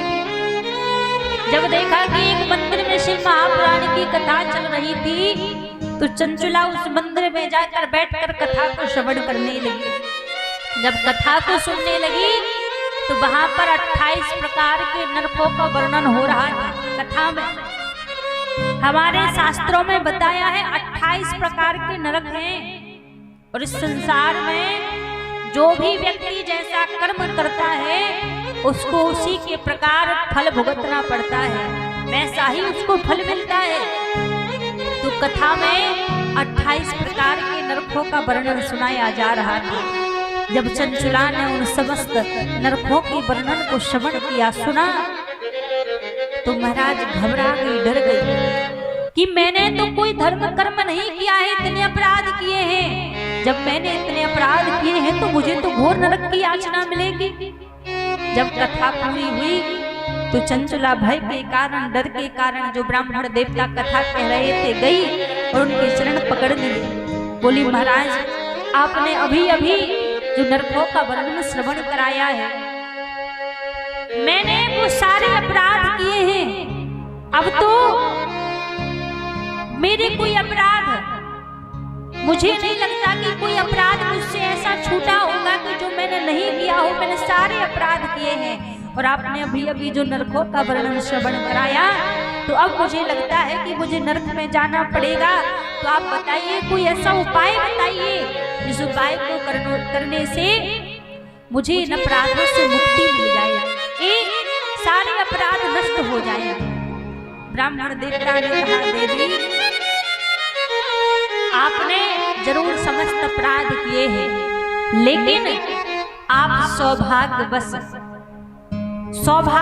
आप शिव महापुराण की कथा में आ गई हो और सौभाग्यवश आपने शिव महापुराण की कथा को श्रवण कर लिया है। जब आपने शिव महापुराण की कथा को श्रवण किया था, आपको भले ही इसकी महिमा पता नहीं थी, लेकिन उसी क्षण ही आपके द्वारा जितने अपराध हुए थे वो समस्त अपराध नष्ट हो चुके हैं और आपको किए हुए अपराधों का अश्वमेध यज्ञ कर लो, 1000 बार गंगा में डुबकी लगा लो, फिर भी जीवन के जो पाप यदि नष्ट न हो सके, वो व्यक्ति यदि एक बार भी नियम संयम पूर्वक पूरे नियम से शिव महापुराण की कथा को श्रवण कर ले, तो शिव महापुराण की कथा में वो सामर्थ्य है, उन पापों को, उन अपराधों को एक क्षण में नष्ट कर देती है। कहते हैं ना, एक नष्ट करना होता है कि एक क्षण में नष्ट हो जाए, एक धीरे धीरे मिटना होता है।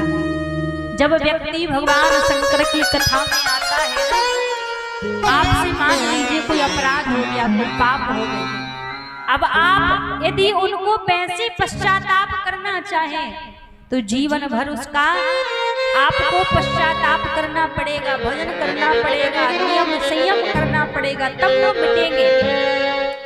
लेकिन भगवान की कथा का सामर्थ्य जानते हैं कैसा है? भगवान की कथा का बल कैसा है? मानस में बाबा तुलसीदास जी कहते हैं कि प्रभु की कथा की महिमा कैसी है। विमल कथा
विमल कथा कर कीन आरंभा। जहाँ भगवान की पावन कथा आरंभ हो जाए, सुनत मिटाही। आप यदि गलती से भी आकर भगवान की कथा में बैठ जाओ तो जिस प्रकार एक बर्फ का गोला होता है, बर्फ के गोला को आप अपनी आंखों के सामने रख दो, देखते देखते कब वो पानी में परिवर्तित हो जाएगा आपको पता नहीं चलेगा। उसी प्रकार सूत जी महाराज कहते हैं कि गलती से भी यदि कोई व्यक्ति भगवान की कथा में आकर बैठ जाए और जैसी प्रभु की कथा में आकर बैठे तो तत्क्षण सुनत मिटाही। इधर इधर से कानों में से भगवान की कथा जैसी हृदय में जाती है, उसी क्षण हमारे सारे अपराध सारे पाप मिटकर नष्ट हो जाते हैं, तत्क्षण मिट जाते हैं। ऐसी भगवान की इस कथा की महिमा है। तो चंचुला ने भगवान की कथा को श्रवण किया। जब महिमा को सुना तो बड़े भाव से श्रद्धा से श्रवण किया, और जब श्रद्धा से कथा को श्रवण किया तो महाराज कथा सुनते सुनते ही चंचुला ने अपने प्राणांत कर दिए। जब प्राणांत कर दिए तो माता पार्वती चंचुला से प्रसन्न हो गई। जब मैया पार्वती चंचुला की भक्ति से प्रसन्न हो गई तो मैया ने चंचुला को अपनी सखी बना लिया, अपनी दासी बना लिया। और जब अपनी सखी बना लिया तो एक दिन क्या हुआ, कैलाश पर्वत में खूब आनंद से चंचुला रह रही है, भगवान शंकर माँ परम्बा की सेवा कर रही हैं। एक दिन भगवान शंकर माता परम्बा विराजे थे, उनको देखते देखते चंचुला के हृदय में अपने पति बिंदु की याद आई, और जब बिंदु की याद आई तो उदास हो गई। माँ ने पूछा, चंचुला तुम उदास क्यों हो गई, क्या बात है? चंचुला बोली, माँ जैसे आप भगवान शंकर के साथ विराजती हो तो आज आपको देखकर मुझे अपने पति बिंदु की याद आ गई कि पता नहीं मेरा पति बिंदु किस स्थिति में होगा। मैं चाहती हूँ कि आप एक बार मुझे दिखा दें कि मेरा पति बिंदु कहाँ है। माँ परम्बा ने कहा, तुम अपने नेत्र बंद करो। और जैसे चंचुला ने अपने नेत्र बंद किए, एक विंध्याचल नाम के पर्वत पर एक घोर पिशाच की योनि को बिंदु काट रहा है। घोर पिशाच बना हुआ है। कहते हैं भूत प्रेत, इससे सबसे कठिन जो योनि होती है वो पिशाच की योनि होती है। तो पिशाच की योनि को बिंदु भुगत रहा है। ऐसा दृश्य चंचुला ने देखा तो घबरा गई, बोली, माँ मैं चाहती हूँ कि मेरे पति को भी मुक्ति मिल जाए, आपकी चरणों की सेवा मिल जाए, आप कृपा कीजिए, अनुग्रह कीजिए। आप जैसे कहा तो पार्वती मैया ने तुमरुका जी से कहा कि आप शिव महापुराण की कथा श्रवण कराइए, और जैसे कहा कि कथा श्रवण कराइए तो तुमरुका जी चंचुला से कहने लगे कि देखो मैं कथा तो श्रवण करा दूंगा, लेकिन कथा सुनने के लिए यजमान तो होने चाहिए। बिना यजमान के मैं कैसे कथा श्रवण करा सकता हूँ, और तुम तो अकेली हो, यजमान से बैठना चाहिए। अब फिर उदास हो गई चंचुला, विचार करने लगी कौन यजमान बनकर बैठेगा। पार्वती मैया बोली, चिंता ना करो, तुम महादेव की आराधना करो, महादेव को प्रसन्न करो। और जब चंचुला ने महादेव की आराधना की तो महादेव प्रसन्न हो गए। चंचुला कहने लगी, प्रभु मैं चाहती हूँ कि आप मेरे पति के उद्धार के लिए आप स्वयं यजमान बनकर कथा को श्रवण करो। तो चंचुला की भक्ति को देखकर आज 16 दिन तक भगवान शंकर और माता पार्वती ने श्रृंगार किया। 1-2 दिन में श्रृंगार करके नहीं लौट आए और जाकर आ रहे कथा को सुनने के लिए। कथा सुनने के लिए जाने के लिए 16 दिन तक भगवान शंकर ने 16 श्रृंगार किए, माँ पार्वती ने 16 श्रृंगार किए। और जब कथा श्रवण करने के लिए आए तो इतना सुंदर भगवान का रूप दिखने लगा कि भगवान के रूप को देखकर तुमरुका जी कहने लगे कि प्रभु आज तो आप गणगौर की तरह दिख रहे हैं। तो भगवान शंकर का नाम गणगौर पड़ गया। और जो हम गणगौर के रूप में पूजते हैं, जो पूजा करते हैं, वो कोई और नहीं, वो भगवान शंकर माता पार्वती की पूजा करते हैं। और गणगौर के रूप में आकर आज यजमान बनकर जब भगवान शंकर बिंदु के उद्धार के लिए कथा सुनने के लिए बैठे हैं, कथा सुनने के लिए भगवान शंकर माता पार्वती यहाँ पर बैठी हैं और आज तुम रुका। तो नारद जी ने कहा कि महाराज ऐसा देव तो संसार में केवल मात्र एक महादेव ही ऐसे हैं जो बड़े जल्दी रीझने वाले हैं। जैसे भस्मासुर ने सुना, भस्मासुर आया और भगवान शंकर की आराधना करने लगा। भगवान शंकर की जैसी भस्मासुर आराधना करने लगा तो यहाँ पर भस्मासुर की आराधना से, भक्ति से प्रसन्न हो गए भगवान शंकर और प्रकट हो गए। जब भगवान शंकर प्रकट हो गए तो भगवान शंकर बोले वरदान मांगो। वत्स मैं तुम्हारी तपस्या से, मैं तुम्हारी आराधना से प्रसन्न हूँ, आप वरदान मांगो, क्या चाहिए। भस्मासुर कहने लगा प्रभु ऐसा करो, मुझे अमर तत्व का वरदान दे दो कि मैं अमर हो जाऊं। भगवान शंकर बोले नहीं दे सकते, इस संसार में कोई अमर नहीं है, वरदान की हेर फेर कर लो, वरदान बदल लो। तो भस्मासुर कहने लगा प्रभु फिर ऐसा करो, जब अमर होने का वरदान नहीं दे सकते तो ऐसा वरदान दे दो कि मैं जिसके ऊपर भी, जिसके सर पे भी हाथ रखूं, हाथ रखते ही वो भस्म हो जाए। भगवान ने कहा हाँ ऐसा हो सकता है। भगवान ने कहा तथास्तु, वरदान दिया। अब भगवान शंकर ने वरदान तो दे दिया। अब भस्मासुर ठहरा दैत्य राक्षस विचार करने लगा, पता नहीं वरदान दिया तो है, सही वरदान दिया है या झूठा वरदान दिया है, कैसा वरदान है दान दिया है, वो वरदान सच्चा तो दिया है या फिर झूठा वरदान दे दिया। इसलिए पहले मैं इसको प्रयोग करके देखूंगा, आपकी सर पे हाथ रख के देखूंगा। भगवान शंकर बोले महाराज मैंने वरदान दिया और तू मेरा वरदान मेरे ऊपर ही उपयोग करेगा, मेरी सर पर हाथ रख के देखेगा। अब तो आगे आगे भगवान शंकर भागते जा रहे हैं, पीछे पीछे भस्मासुर भागता जा रहा है।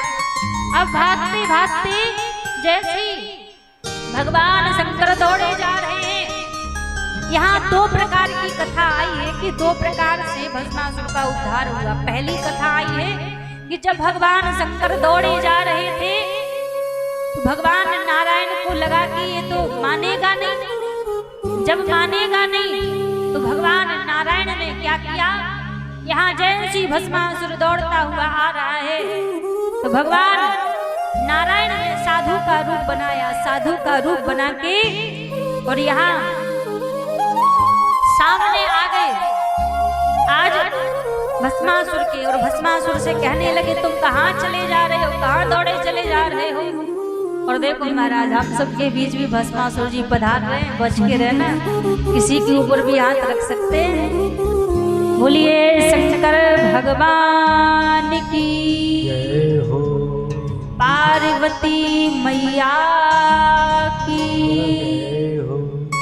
और ये जो मैया जो आगे बैठ गए रस्सी क्या कर लगाई है, ये रस्सी से सभी पीछे चले, किस लिए लगाया था ये रस्सी?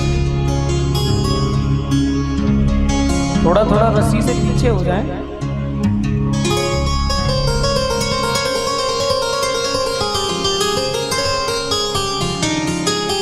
नमे पते हर हर महादेव, हर हर महादेव। दुख हर, चारित्र हर, काष्ट हर, हर हर महादेव।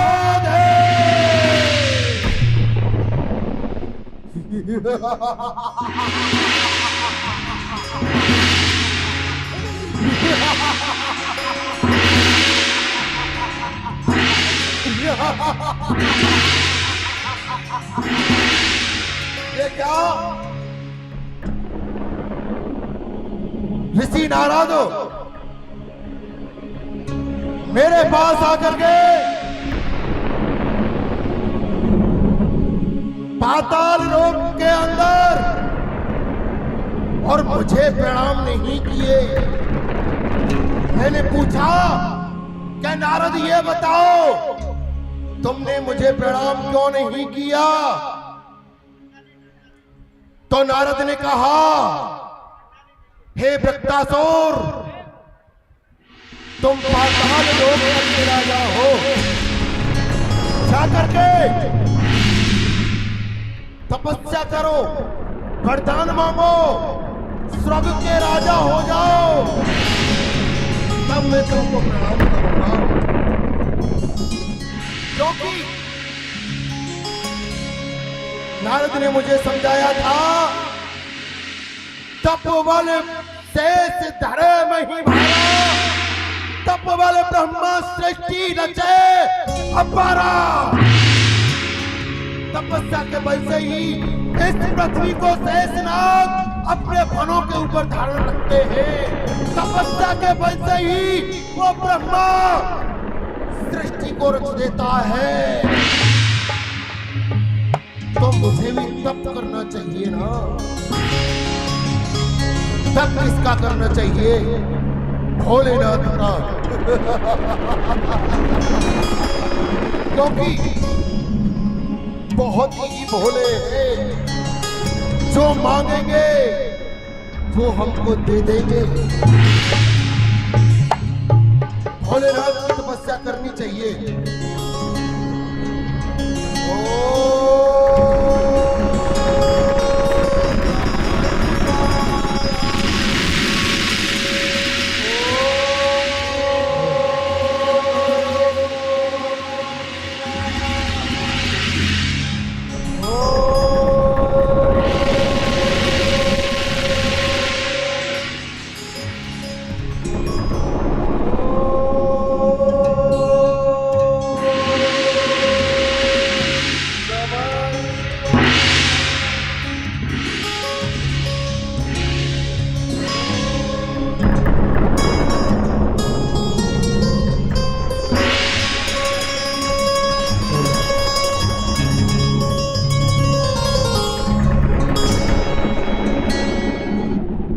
ब्रह्म रोई वरदान मांगिए पुत्र। मैं आपकी सेवा से, आपकी पूजा से मैं बहुत प्रसन्न हूँ। आप वरदान मांगिए पुत्र।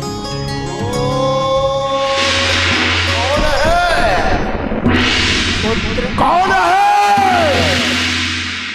जो कि मेरी तपस्या में विघ्न डालने की कोशिश करता है?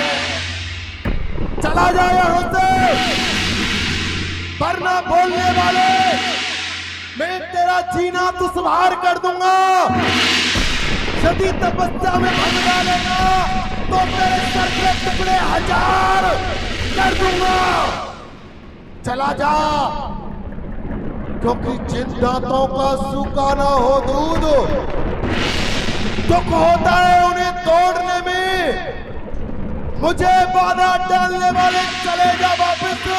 ये वृत्तासुर है खुद तुझे छोड़ने में। चला जा, मुझे तप करने दे।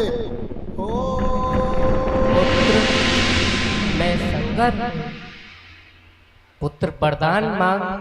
मैं आपकी सेवा से, आपकी पूजा से मैं बहुत प्रसन्न हूँ। आप वरदान मांगिए। क्या कहा? मैं शंकर। तुम शंकर हो?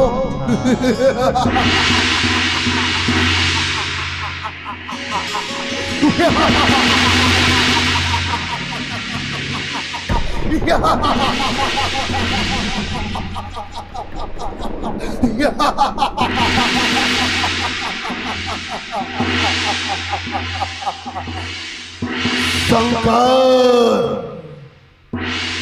जिसका की नाम शांति का शंकर और अशांति का नाम भयंकर। क्या तुम वो ही शंकर हो? मैं वही शंकर हूँ। वाह, यदि तुम शंकर हो, सप्तधाम इस वृत्तासुर का प्रणाम तुम्हारे चरणों में आप उसे स्वीकार करें। प्रसन्न रहो। द्वितीय बात, आप मेरी तपस्या से प्रसन्न होना। वाह, जो वरदान मैं मांगूंगा, तुम मुझे भली प्रकार से दोगे ना? हाँ पुत्र, वरदान मांग करके तो देखो। मांगेंगे, अवश्य मांगेंगे। यदि खुश हो तुम मेरी तपस्या से, तो खुश मुझको कीजिए। मांगता हूं अमरता का वरदान, अमर मुझको कर दीजिए। कुछ नहीं चाहिए मुझे, खाली आप मुझे अमर कर देंगे। संसार मैं भी नहीं हूँ अमर, नहीं कोई अमर है। पुत्र, और कुछ भी और मांगो। वाह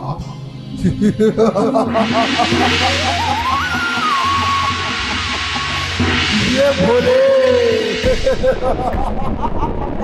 गजब रे गजब, बारे भोले, बड़ा भोला है। कहता है अमर तो कोई नहीं है, ये मुझे भी अमर नहीं कर सकता। ठीक है,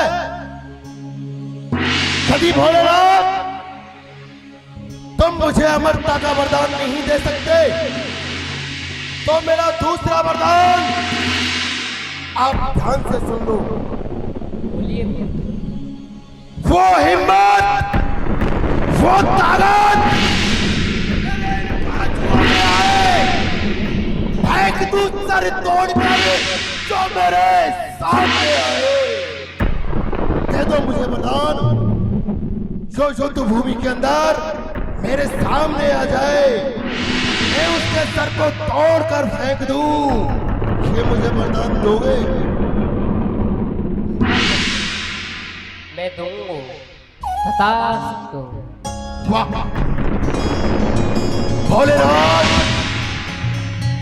इतना ही नहीं,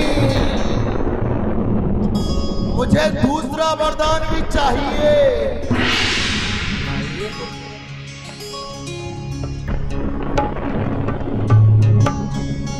भोलेनाथ, यदि देना ही चाहते हो, तो मेरा दूसरा वरदान, जो कि मुझे देव ऋषि नारद ने याद कराया था, भोलेनाथ के हाथ में कोई कंगन है और उस कंगन को ले लेना। भोलेनाथ, जो मैं आपके हाथ में ये देख सकता हूं, इसका नाम क्या है? पुत्र, इसका नाम है बसव कंगन।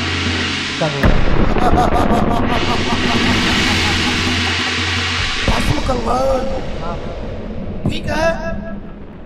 यदि आप देना चाहते हो तो ये भस्म कंगन मुझे दे दीजिए। पुत्र, तुम क्या करोगे इसका? क्या करोगे, क्या करोगे, क्या करोगे? क्या मेरी तपस्या में कोई कमी थी?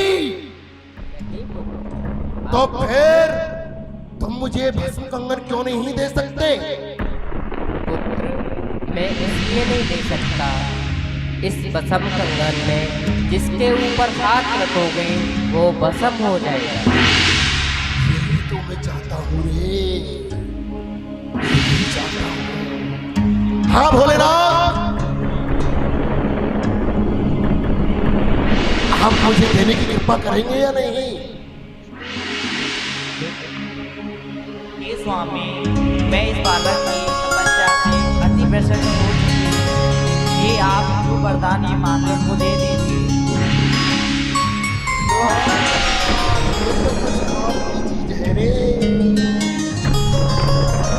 हाँ, क्या हुआ, कुछ सोचा, कुछ इन्होंने आपसे कहा? मानेगा, भोला है ना, मानेगा रे, मानेगा रे। पुत्र, लो। लाइए, पहन लूं? हाँ पुत्र,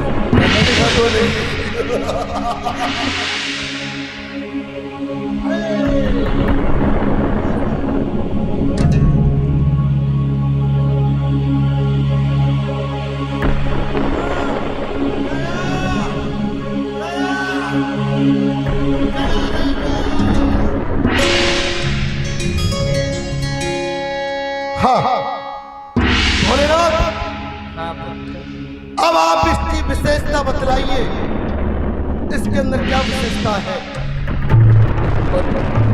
इसके अंदर विशेषता ये है, जिस किसी के सिर पर हाथ रखोगे वो वशम हो जाएगा। वाह! जिसके के ऊपर हाथ रख देंगे वो भस्म हो जाएगा। जी क्या भोलेनाथ? मेरे मन में छोटी सी शंका पैदा होती है।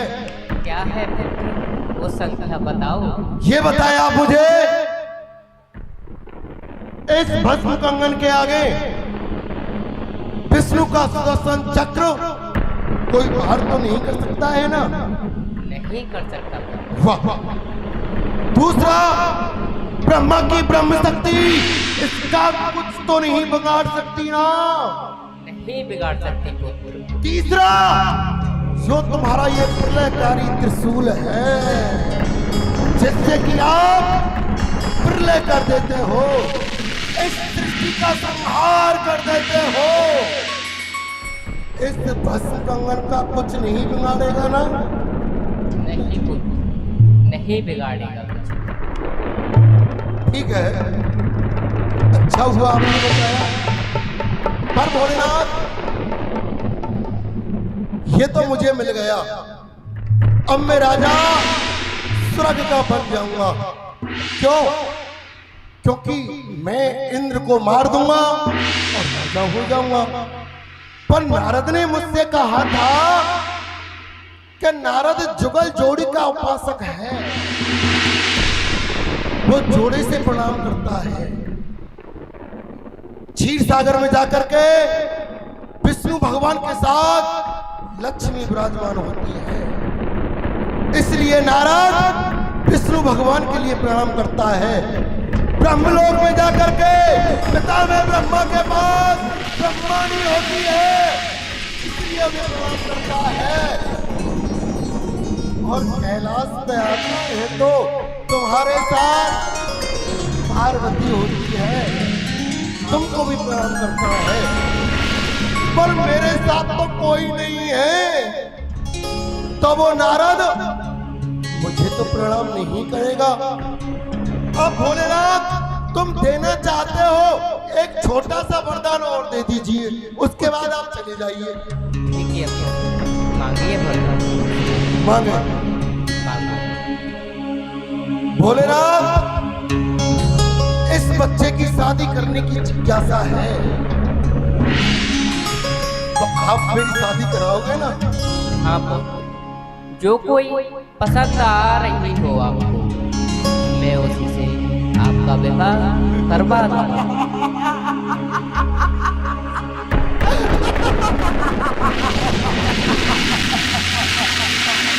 जो मुझे पसंद हो। हाँ, लेना देना दे देंगे, मांग लो, जल्दी से मांग लो। भोलेनाथ, हाँ पुत्र, कहा जाता है ना, बगल में छोरा पूरे गांव में ढिढोरा। तो भोलेनाथ, मुझे पसंद तो एक ही है, जो कि तुम्हारे पास में खड़ी है। आपको पता है क्या? बहुत लगती है ये देखने को हटो आगे से।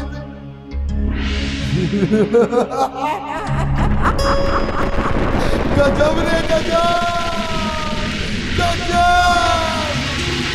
कितनी सुंदर है,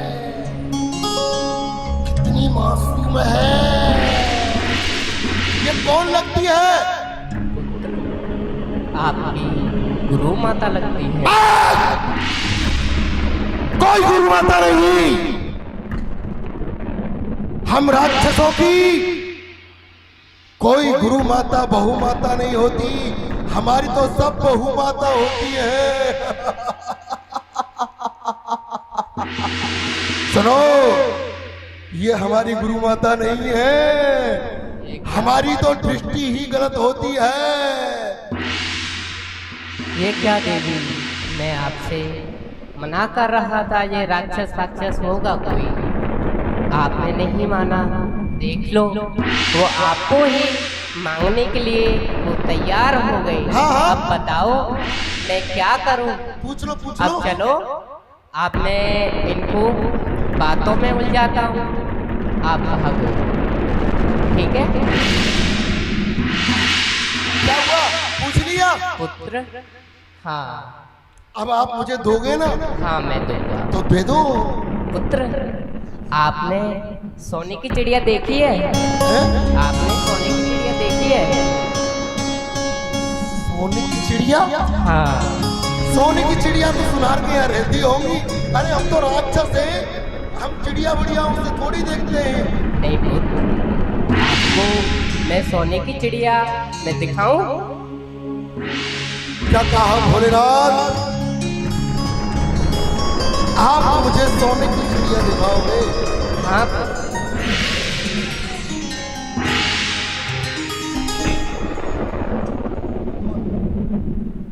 तुम्हारे वाह वाह, सोने की चिड़िया। हाँ सुनो, ठीक है, मैंने तो नहीं देखी, पर वो चिड़िया उड़ती है या बैठी रहती है ये बताओ। सोने की चिड़िया वो उड़ती है, बैठती थोड़ी नहीं है। बैठती है, वो जगह समय पर बैठती है। वाह, वो चिड़िया उड़ती है, ठीक है, देखी तो नहीं है, पर तुम दिखा दो हमको सोने की चिड़िया किधर है, बताओ। मैं देखो, जहाँ मेरी उंगली जाए उधर देखना है पुत्र। देखो पुत्र,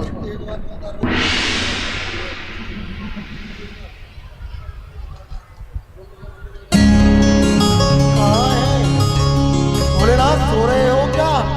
सो नहीं रहा, हाँ। मैं आपकी बातें सुन रहा हूँ। अच्छा, हाँ तो सोने की चिड़िया दिखाओगे ना? हाँ पुत्र, और मुझे पार्वती भी मिल जाएगी ना? हाँ हाँ हाँ। ठीक है, दिखाओ सोने की चिड़िया कहाँ है। देखो देखो पुत्र, देख रहे हो? हाँ, वो चिड़िया, सोने की चिड़िया तो दिख ही नहीं है। भोलेनाथ, मुझे नहीं दिख रही है। कहाँ है? ए! भाग गया! भाग गया! भाग गया! भाग गया भोलेनाथ, और पार्वती को लेके भाग गया। मेरी पार्वती कहाँ है? पार्वती, पार्वती, पार्वती कहाँ गई? पार्वती, पार्वती, पार्वती, पार्वती, पार्वती, भोलेनाथ कहाँ चले गए? जल्दी भोलेनाथ, पार्वती कहाँ है? पार्वती किधर गई थी? पार्वती, पार्वती, पार्वती,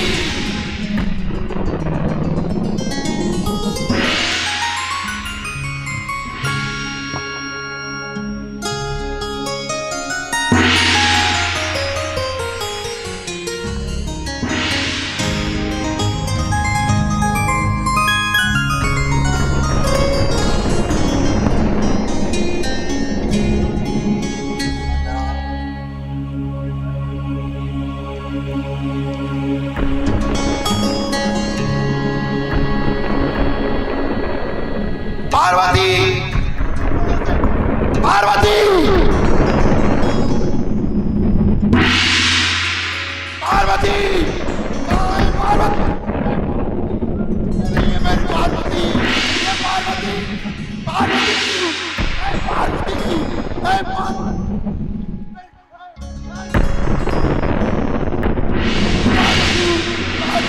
आओ मारो।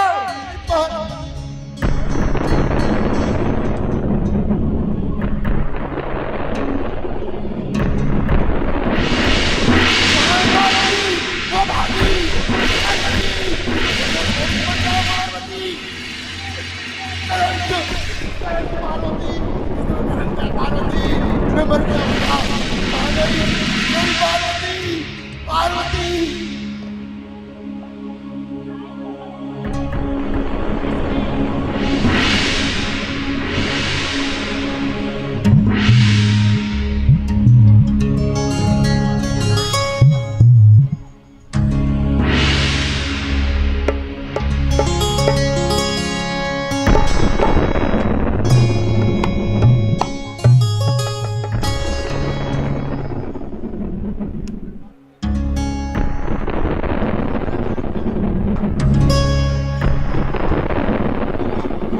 हे भोलेनाथ, कहाँ डोल रहे हो अकेले, क्या हुआ? पार्वती, देखो, भस्मासुर है ये पार्वती के पीछे पड़ा हुआ है और इसके हाथ में एक भस्म कंगन है जो मेरा वाला था, उसने भस्मासुर ने वो ले लिया है। वो हमारी पार्वती को लेने के लिए आ रहा है। आप कुछ करें।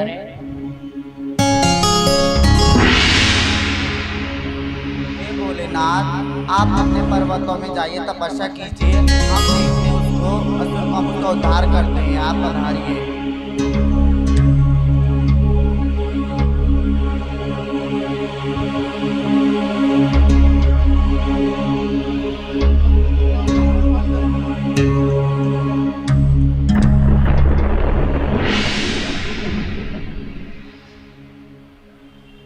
पार्वती, हे पार्वती, कहाँ हो?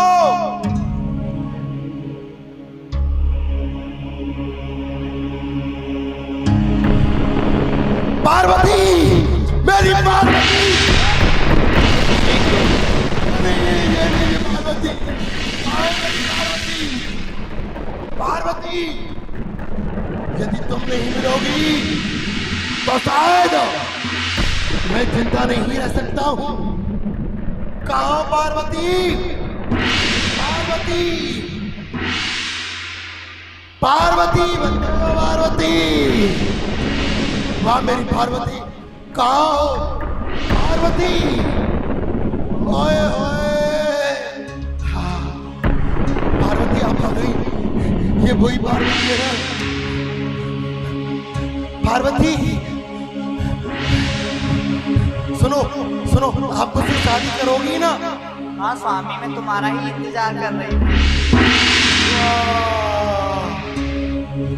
मुझे क्या पता था आप मेरा इंतजार कर रही हो, और मैं तो भागते भागते समझो मरने से बच गया। सुनो, अब तो शांति में बात करेंगे दोनों लोग। ये बताओ, हाँ मैं सांस ले लेता हूँ, आप मुझसे शादी सच में करोगी ना? हाँ स्वामी, पर मेरी एक शर्त है। यही सुनो पार्वती, शर्त वर्त को तो छोड़ो, शादी कर लो बस, क्योंकि तुम जानती हो ना मैं तुम्हारे लिए इतना दर बदर भटका घूमा हूं पार्वती, जो कि मुझे कोई शर्त क्या, तुम मुझे जो शर्त कहोगी ना वो मुझे मंजूर है।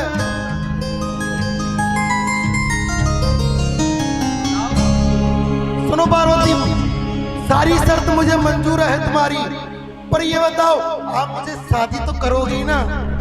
हाँ हाँ जी बिल्कुल। कितना मीठा बोलती है रे, कितना मीठा बोलती है रे। मर जावा गजब रे गजब। पार्वती, शर्त कोई बात नहीं, हमें तुम्हारी शर्त मंजूर है, पर ये तो बता दो शर्त तुम्हारी है क्या? कौन सी शर्त है? जब मेरे स्वामी शंकर जी, जब मैं गुस्सा हो जाती थी, जो मुझे तांडव करके ले जाते थे, तो आप भी तांडव करके दिखाओ मुझे। क्या कह दिया जब ये नाराज होती थी तो इनके स्वामी इनको तांडव करके दिखा देते थे, तो इनकी गुस्सा ठंडी होती थी। मुझे तो नहीं आता है, मैं कौन सा तांडव कर दूंगा इसके आगे भाई। सुनो पार्वती, हम तो राक्षस इंसान हैं, हमको तांडव वांडव नहीं आता, हमको तो मारना और काटना आता है, शुद्ध करना आता है। हम वीर योद्धा हैं, कोई युद्ध करने वाली बात हो तो बताओ। नहीं स्वामी, मुझे तांडव करके देखना है, तांडव आना चाहिए आपको।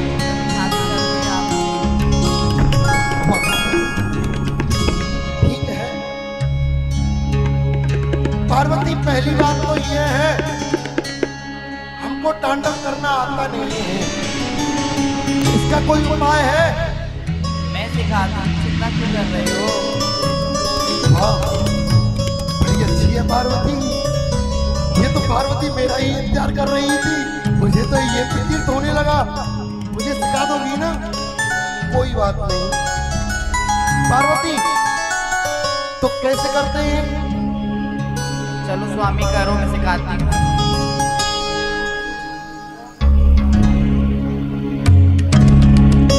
हाँ, कैसे करते हैं पार्वती?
मैंने तो खूब कोशिश की ऐसे करने की,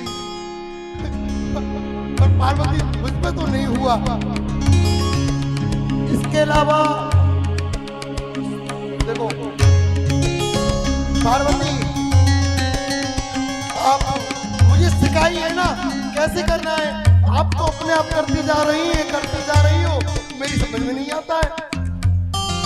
स्वामी, एक हाथ मुझ पे, एक कमर पे रखो, मैं सिखाती हूँ, करो।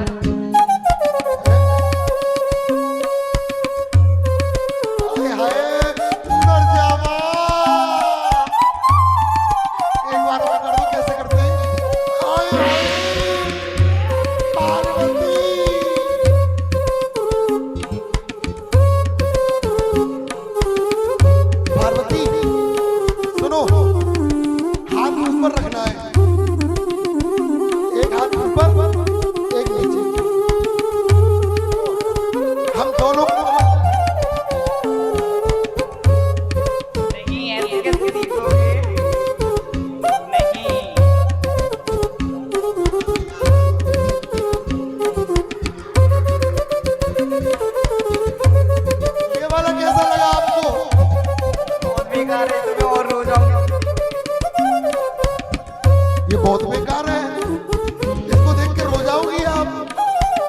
ये अच्छा नहीं किया मैंने। कोई बात नहीं पार्वती, सुनो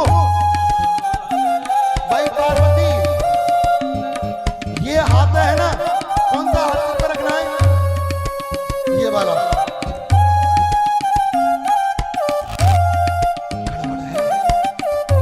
पार्वती ये वाला रख लूं? कोई बात नहीं, पार्वती तो मिल जाएगी, जो होगा तो देखा जाएगा, पर पार्वती तो मेरी हो जाएगी। पार्वती एक बार आप करके दिखा दीजिए पहले मुझे।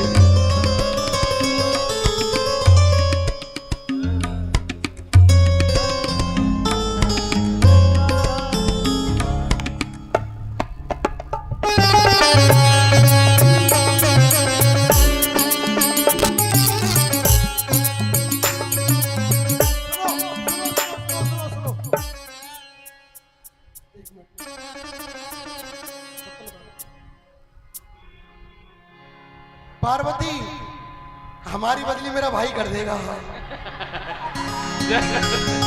शादी नहीं करनी है क्या? ये देखा, ये तो भाग गया। कोई बात नहीं पार्वती, सुनो, तुम तो खाली ऐसे कर दो, शादी तो मैं कर लूंगा। कोई बात नहीं पार्वती, हम ही करेंगे।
ये क्या पार्वती, तूने मेरे साथ इतना गलत कर दिया, तूने मुझे जला दिया।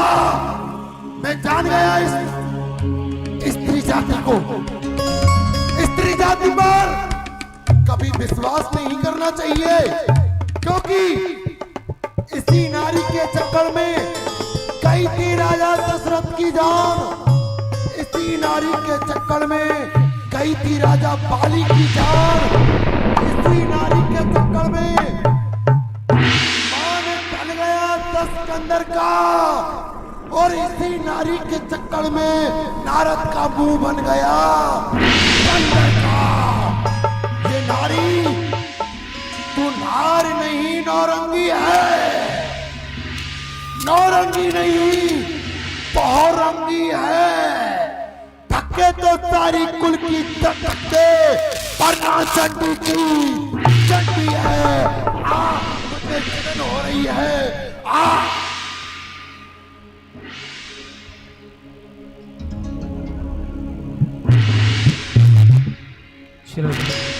बोली शंकर भगवान की, शंकर भगवान की।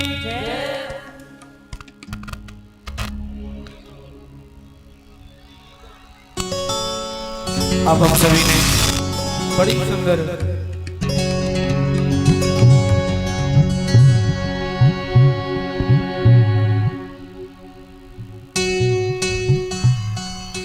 भगवान, आपने उस दुष्ट का, उस पापी का क्या किया?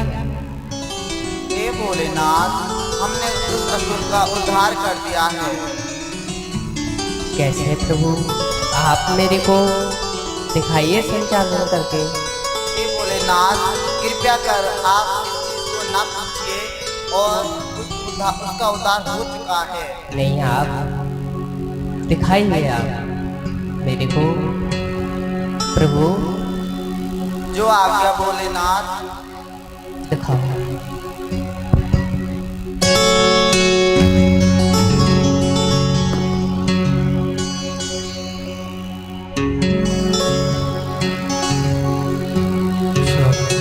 बोली शंकर भगवान की जय। एक बार सभी प्रेम तो हर हर। महादेव। अब हम सभी ने बड़ी सुंदर भस्मासुर की लीला दर्शन की। अब आइए आगे की कथा में अब हम सभी प्रवेश करेंगे। उससे पहले 2 मिनट प्रभु नाम। ओ हर हर महादेव शंभो काशी विश्वनाथ गंगे। हर हर महादेव शंभो काशी विश्वनाथ गंगे। हे हर हर महादेव शंभो काशी विश्वनाथ गंगे। हर हर महादेव शंभो काशी विश्वनाथ गंगे। हो काशी विश्वनाथ गंगे बाबा अमरनाथ गंगे। काशी विश्वनाथ गंगे बाबा अमरनाथ गंगे। हर हर हर महादेव शंभो काशी विश्वनाथ गंगे। हर हर महादेव शंभो काशी विश्वनाथ गंगे। ऐसे ही सभी दोनों हाथ उठा के ताली के साथ साथ में बोले सभी। ओ हर हर महादेव शंभो काशी विश्वनाथ गंगे। हर हर महादेव शंभो काशी विश्वनाथ गंगे। ओ काशी विश्वनाथ गंगे बाबा अमरनाथ गंगे। ओ काशी विश्वनाथ गंगे बाबा अमरनाथ गंगे। ओ हर हर महादेव शंभो काशी विश्वनाथ गंगे। हर हर महादेव शंभो काशी विश्वनाथ गंगे। बोलिए शंकर भगवान की, पार्वती मैया की। जय हो। एक बार सभी प्रेम से कहिए हर हर महादेव। हर हर हर हर महादेव। हर हर महादेव। हम आप सभी ने बड़ी सुंदर भस्मासुर के उद्धार की लीला का सभी ने दर्शन किया। जैसे ही भस्मासुर ने भगवान शंकर की तपस्या की, भगवान शंकर से वरदान मांगा कि हे प्रभु, हे देवाधिदेव, आप मुझे ऐसा वरदान दीजिए कि मैं अमर हो जाऊं। तो भगवान शंकर ने कहा कि अमर के संसार में कोई भी नहीं है, वरदान को बदल लो। तब भस्मासुर ने कहा कि मैं जिसके सर पर भी हाथ रखूं वो भस्म हो जाएगा। भगवान शंकर इतने दयालु है, न विचार किया न सोचा, प्रभु ने कह दिया तथास्तु, ऐसा ही होगा। वरदान देने के बाद जब भस्मासुर को लगा कि एक बार मैं देखूं तो सही, भगवान ने वरदान मुझे सही दिया है या झूठा वरदान दे दिया। तो जब पीछे पीछे भागने लगा भस्मासुर के, भस्मासुर भगवान शंकर के पीछे पीछे भागने लगा। तब माता पार्वती को भस्मासुर ने देखा तो माता पार्वती के स्वरूप को देखकर भस्मासुर मोहित हो गया और पार्वती जी को देखकर भस्मासुर कहने लगा, हे देवी, आप समान इस संसार में कोई सुंदर नहीं है और मोह समान मेरे जैसा जितना बलवान कोई संसार में दूसरा वीर नहीं है। मैं संसार में सबसे बलवान हूँ, सबसे वीरशाली हूँ। तो आप ऐसा कीजिए, मेरा वर्ण कर लीजिए। तब माता पार्वती ने कहा, तुम्हारे अंदर ऐसी कौन सी विशेषता है जिस विशेषता को देखकर मैं तुम्हारा वर्ण कर लूं? भगवान शंकर के अंदर तो एक विशेषता है कि जब भी मैं रूठ जाया करती हूँ या भी जब क्रोध में भगवान शंकर आते हैं तो भगवान शंकर तो तांडव करके दिखाते हैं, भगवान शंकर तो नृत्य करके दिखाते हैं। तो तुम्हारे अंदर ऐसी कौन सी विशेषता है? तुम्हें नृत्य करना आता है, तांडव करना आता है? भस्मासुर बोला, मुझे तो नहीं आता। जब माँ पार्वती ने कहा कि तुम्हें तांडव नहीं आता तो तुम्हारे अंदर तो ऐसी कोई विशेषता नहीं है जिस विशेषता को देखकर मैं तुम्हारा वर्ण कर लूं। तब भस्मासुर बोला, देवी आप आज्ञा करेंगी तो मैं अवश्य सीख जाऊंगा। तब पार्वती ने तांडव सिखाने के जरिए छल करके भस्मासुर का हाथ भस्मासुर के मस्तक पर ही रखवा दिया, तो भस्मासुर जलकर भस्म हो गया। तो ऐसे भस्मासुर का यहाँ पर उद्धार किया, भस्मासुर का उद्धार हुआ और कहा महाराज भगवान शंकर तो इतने दयालु हैं, इतने कृपालु हैं, जो भी मांगने के लिए आ जाए देने से पहले एक बार भी विचार नहीं करते कि देने के बाद इसका अंजाम क्या होगा। एक बार भी नहीं सोचा। जब भस्मासुर ने मांगा कि मुझे वरदान दे दो कि मैं किसी के हाथ पर भी सर पर भी हाथ रखूं तो भस्म हो जाए, तो भगवान भोलेनाथ तो इतने दयालु हैं, इतने कृपा करने वाले भगवान शंकर हैं। कहते हैं जो सायंकालीन बेला होती है, तो सायंकालीन बेला में भगवान शंकर भ्रमण करते हैं, सायंकालीन बेला में ही भगवान शंकर तांडव करते हैं। तो कहते हैं सायंकालीन बेला में ये 4 काम कभी नहीं करने चाहिए। सायंकालीन बेला में ना ही कभी भोजन करना चाहिए, दूसरा ना ही सायंकालीन बेला में कभी शयन करना चाहिए, और तीसरा ना ही सायंकालीन बेला में कभी अध्ययन करने के लिए बैठना चाहिए, और चौथा ना ही सायंकालीन बेला में कभी सहवास करना चाहिए। ये 4 कार्य वर्जित बताए हैं कि सायंकालीन बेला में 4 कार्य कभी नहीं करने चाहिए। वैसे तो 11 कार्य वर्जित हैं कि 11 कार्य सायंकालीन बेला में नहीं करने चाहिए, लेकिन 4 कार्य विशेष बताए हैं कि काम शाम के समय में कभी नहीं करना चाहिए, क्योंकि जो सायंकालीन बेला का समय होता है, जो साँझ का समय होता है, वो भगवान को याद करने का समय होता है, प्रभु के स्मरण का वो समय होता है सायंकालीन बेला का। इसलिए सायंकालीन बेला में तो कम से कम कुछ समय निकाल के भगवान शंकर को याद करना चाहिए, भगवान शंकर का स्मरण करना चाहिए। तो ऐसे कृपा करने का स्वभाव भगवान शंकर का है, भगवान भोलेनाथ का है। जीवन में जो भी भगवान शंकर की शरण में जाए, इतने दयालु है भगवान शंकर, अति शीघ्र रीझ जाते हैं, अति शीघ्र कृपा करते हैं। वैसे तो कहते हैं कि 1 लोटा जल में भी भगवान शंकर रीझने वाले हैं, भगवान शंकर कृपा करने वाले हैं। लेकिन एक बात बताए, 1 लोटा जल में जितने जल्दी रीझते हैं, उससे भी जल्दी रीझ भगवान शंकर को मनाने का एक उपाय है। आप जल तो भगवान शंकर को समर्पित करो, अच्छी बात है, लेकिन कहते हैं जो भक्त अपने अश्वों के जल से भगवान शंकर का अभिषेक करता है, जो भक्त अपने नेत्रों का जल भगवान शंकर को समर्पित करता है, उससे तो प्रभु इतने अति शीघ्र रीझ जाते हैं कि एक बार यदि किसी के नेत्रों के अश्रु भगवान शंकर के ऊपर समर्पित हो गए, कभी संसार के दुखों के कारण भगवान शंकर फिर दोबारा उसके नेत्रों में आंसू नहीं आने देते। हाँ, प्रभु के विरह के आंसू जरूर आपके नेत्रों में आ सकते हैं, लेकिन संसार के दुखों के आंसू आपके नेत्रों में दोबारा नहीं आ सकते। इतने करुणा करने वाले भगवान शंकर हैं, इतने कृपा करने वाले हैं। कहते हैं जो नारी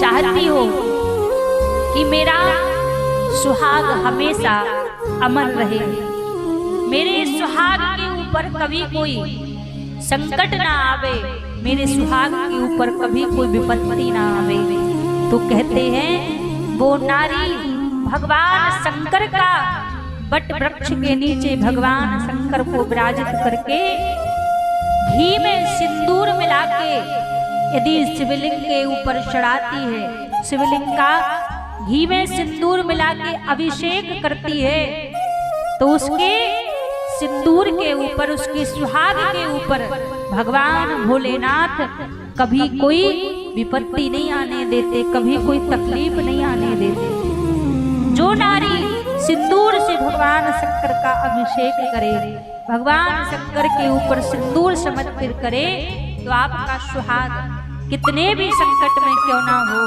कितनी भी विपत्ति में क्यों ना हो, भगवान शंकर वहां से भी निकाल कर ले आएंगे उसको।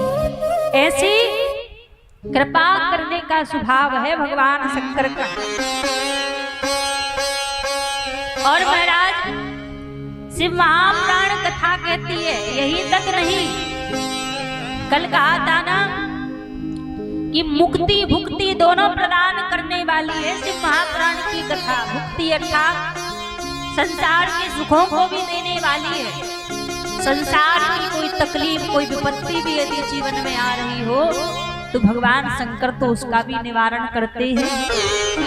कहते हैं शरीर में किसी के अंदर, शरीर में कोई भी स्थान पर कोई गांठ बन गई हो, किसी को पेट में गांठ हो जाती है, किसी को बच्चादानी में गांठ हो जाती है, किसी को गुप्तांग में गांठ हो जाती है। शरीर की किसी भी स्थान पर यदि कोई भी गांठ आपके बन चुकी है तो आपको क्या करना है, समी के वृक्ष के नीचे, समी के वृक्ष के नीचे भगवान शंकर को विराजित करके, शिवलिंग को विराजित करके, दिन कौन सा हो, शनिवार या प्रदोष का दिन होना चाहिए, आप भगवान शंकर को समी पत्र वहां पर समर्पित कीजिए।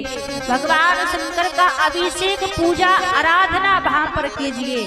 उसके बाद जो समी पत्र आपने भगवान शंकर को समर्पित किया है, उसकी जो जड़, उसकी जो गांठ हो, बाकी सामग्री तो जलाभिषेक कर दीजिए, लेकिन वो समी पत्र जो आपने चढ़ाया है उसको आप उठा कर ले आइए और लाकर उसको आप अपने कमर से बांध लीजिए। पहले दिन से ही महाराज, पहले दिन से ही उस गांठ में आराम लगना प्रारंभ हो जाता है, उस गांठ से मुक्ति प्रारंभ कर देते हैं भगवान भोलेनाथ, उसी क्षण से दूर कर देते हैं। तो ऐसे करुणा करने का स्वभाव है।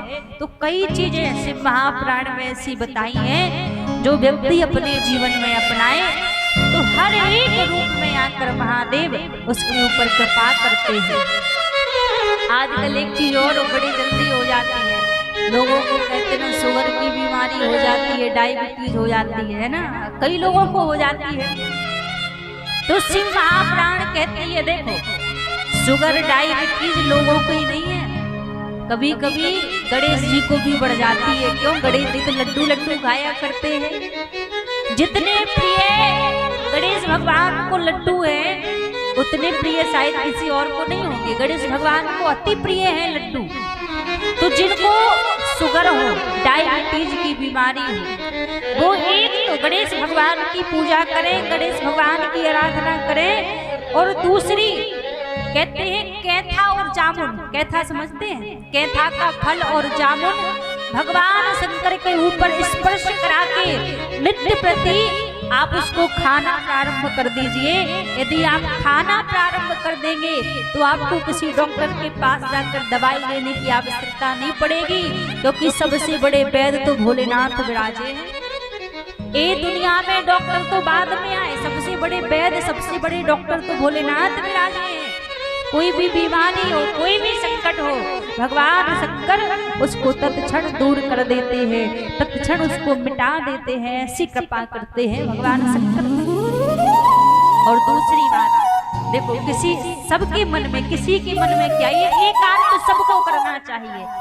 सबके मन में भाव होता है कि मनुष्य का जीवन एक बार मिला है तो एक बार तो जाकर 12 ज्योतिर्लिंग के दर्शन कर लिए जाएं, सबके मन का भाव होता है। लेकिन हर एक व्यक्ति इतना समर्थवान नहीं होता कि वो 12 ज्योतिर्लिंग के दर्शन कर सके। एक आध ही ज्योतिर्लिंग के दर्शन हो जाएं तो वो ही बड़े सौभाग्य की बात है। तो 12 ज्योतिर्लिंग के दर्शन करना तो सबके बस की बात नहीं होती, बड़ा कठिन होता है।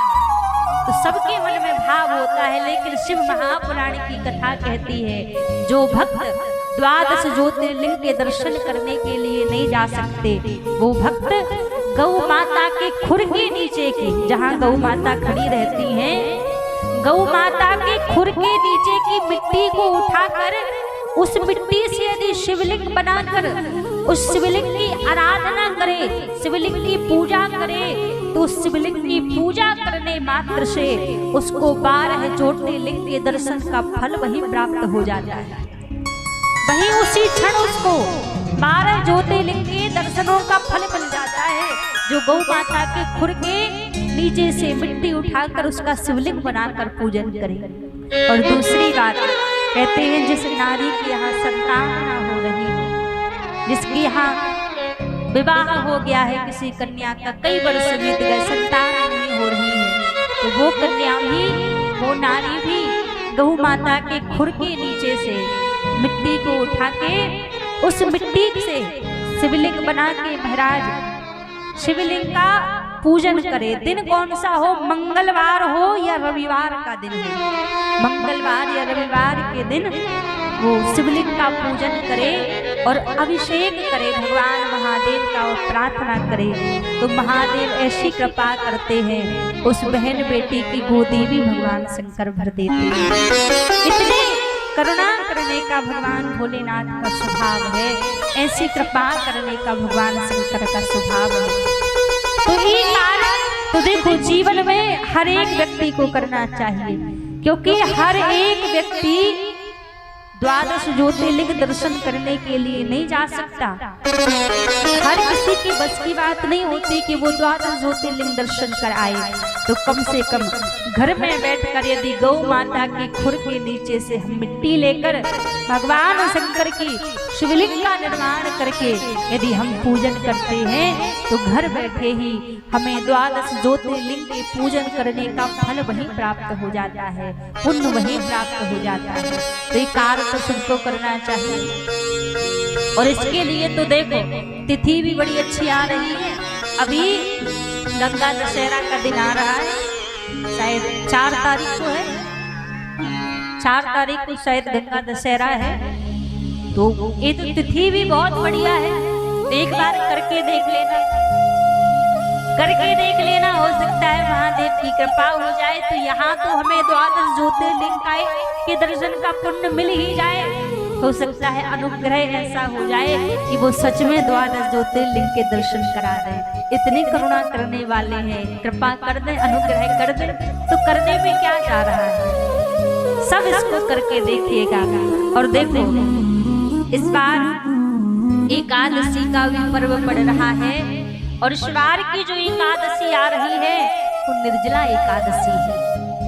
वर्ष में एक माह में 2 एकादशी पड़ती है, तो एक माह में 2 एकादशी होती है, वर्ष में 24 एकादशी पड़ती है। वैसे तो हर एक व्यक्ति का कर्तव्य होता है कि एकादशी व्रत सबको करना चाहिए। देखो एक एकादशी व्रत का एक नियम है, आप यदि सोमवार का व्रत करोगे तो उसका पुण्य आपको मिलेगा, यदि आप सोमवार का व्रत नहीं करोगे तो उसका अपराध आपको नहीं लगेगा। आप गुरुवार शुक्रवार का यदि व्रत करोगे तो उसका पुण्य आपको मिलेगा, लेकिन यदि वो व्रत आप नहीं करोगे तो उसका अपराध आपको नहीं लगेगा। लेकिन महाराज शास्त्रों में कहा है कि एक एकादशी का व्रत ऐसा है, यदि आप एकादशी की महिमा जानते हैं और महिमा जानने के बाद भी यदि आप एकादशी का व्रत नहीं करते तो उसका अपराध लगता है। एकादशी का बंधन किस किस को है? 8 वर्ष से छोटी अवस्था का बालक यदि एकादशी का व्रत नहीं करता तो उसको अपराध नहीं लगेगा। 80 वर्ष के बाद बुजुर्ग अवस्था में यदि कोई बुजुर्ग व्यक्ति एकादशी का व्रत नहीं करता तो उसको अपराध नहीं लगेगा। यदि आप किसी बीमारी में हैं, बीमारी में यदि आप एकादशी का व्रत नहीं कर पा रहे हैं तो उसका आपको अपराध नहीं लगेगा। लेकिन आप 8 वर्ष से छोटी अवस्था के नहीं हैं, 80 वर्ष से ज्यादा की आपकी अवस्था नहीं है, कोई तन में बीमारी नहीं है, फिर भी यदि आप एकादशी का व्रत नहीं करते तो उसका अपराध लगता है, सबको अपराध लगता है। कहते हैं एकादशी के दिन किया हुआ दान, आपने थोड़ा सा भी दान कर दिया तो एकादशी के दिन किया हुआ दान व्यक्ति का तन मिट जाता है, लेकिन उस दान का पुण्य नहीं मिटता, इतना बड़ा पुण्य होता है। और दूसरी बात कहते हैं किसी गर्भवती नारी को दी हुई गाली या किसी गर्भवती नारी की आपने बुराई की हो, जीवन मिट जाएगा लेकिन उसका पाप नहीं मिटेगा आपके सर से। ये दो चीजें ऐसी हैं, एकादशी के दिन किया हुआ दान पुण्य जन्म जन्मांतर तक नहीं मिटता, और गर्भवती नारी के ऊपर की अत्याचार या उसको गाली दी या उसके बारे में बुरा विचार किया, जन्म जन्मांतर तक इसका पाप नहीं मिटता। ये ऐसे शास्त्र कहा करते हैं। इसलिए यहाँ पर निर्जला एकादशी आने वाली है, तो निर्जला एकादशी का व्रत कहते हैं जो 12 महीने व्रत ना कर पाए, और वो यदि निर्जला एकादशी का व्रत कर लें तो उनको 12 माह की एकादशी का व्रत के पुण्य उसको प्राप्त हो जाता है, फल उसको प्राप्त हो जाता है। क्योंकि जब पांडव सभी व्रत किया करते थे, लेकिन भीम की स्थिति क्या थी कि भीम बिना खाए नहीं रह सकते, तो भगवान के पास जाकर भीम कहने लगे प्रभु मैं तो बिना भोजन किए रह नहीं पाता हूँ, तो मेरा कैसे उद्धार होगा, मैं तो व्रत भी नहीं कर पाता हूँ।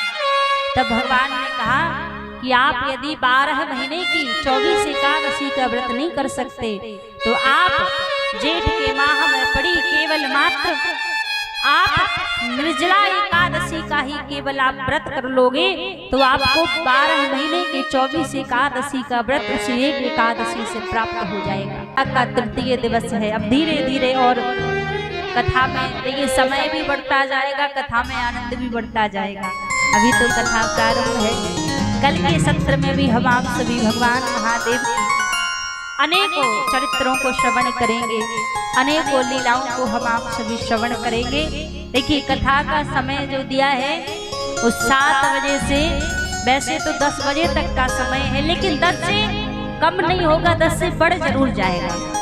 यदि आप सभी विराजे रहें तो धीरे धीरे थोड़ा थोड़ा समय नित्य प्रति बढ़ता जाए।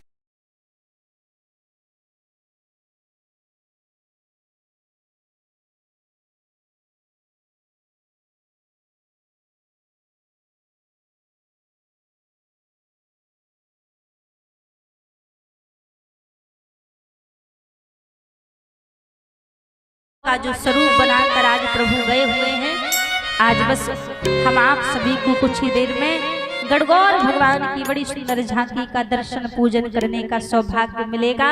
कहते हैं जो नारी जो स्त्री गणगौर भगवान का पूजन करती है, जो गणगौर भगवान की आराधना करती है, कभी भी जब वो इस संसार को छोड़कर जाती है ना, तो विधवा होकर वो संसार को छोड़कर तो नहीं जा सकती, वो सुहागन ही इस संसार को छोड़कर जाएगी। शिव महापुराण की कथा में वर्णन है जो गणगौर भगवान की पूजन कर ले, क्योंकि आज चंचला बन गई थी माँ पार्वती की दासी, और करुणा देखो कि दासी के मरे हुए पति का उद्धार कराने के लिए भगवान शंकर और माता पार्वती यजमान बनकर गणगौर का रूप बनाकर कथा सुनने के लिए गए। तो वही गणगौर भगवान की बड़ी सुंदर झांकी का हम आप सभी दर्शन करेंगे और पूजन करने का हम आप सभी को आज सौभाग्य मिलेगा। तो कौन कौन चाहता है कि भगवान जल्दी से हम सबके बीच दर्शन देने के लिए आ जाए? सभी चाहते हैं। तो बस कुछ ही देर में प्रभु हम सबके बीच में आ रहे हैं, हम सभी को दर्शन देने के लिए। तब तक 2 मिनट सभी भगवान का नाम गाते हुए प्रभु का सभी स्वागत करेंगे।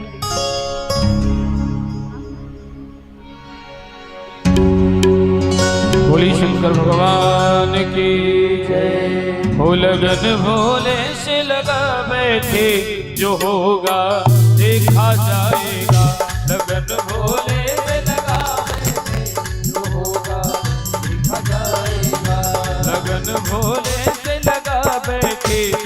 होगा देखा जाएगा, लगन भोले से लगावे जो होगा देखा जाएगा, जो होगा देखा जाएगा, जो होगा देखा जाएगा, जो होगा देखा जाएगा, जो होगा देखा जाएगा, जो होगा देखा जाएगा, जो होगा देखा जाएगा। तुम्हें अपना बना बैठे, तुम्हें अपना बना बैठे, जो होगा देखा जाएगा, तुम्हें अपना बना बैठे, जो होगा देखा जाएगा, लगन भोले से लगा बैठे, जो होगा देखा जाएगा, लगन भोले से लगा बैठे, जो होगा देखा जाएगा। शंकर भगवान की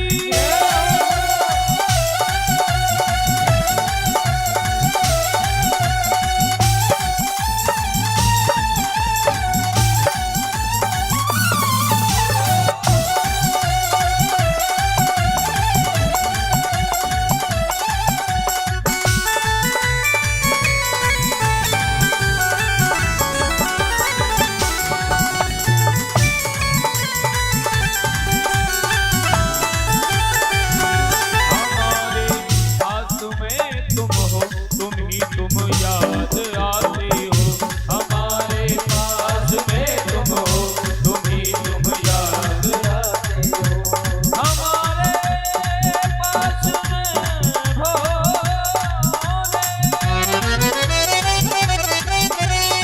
और हम सभी के बीच बड़ी सुंदर भगवान गणगौर की झांकी आई हुई है, जो भगवान भोलेनाथ का ही स्वरूप यजमान बनकर जो कथा श्रवण की है, हम सभी के बीच पधारे।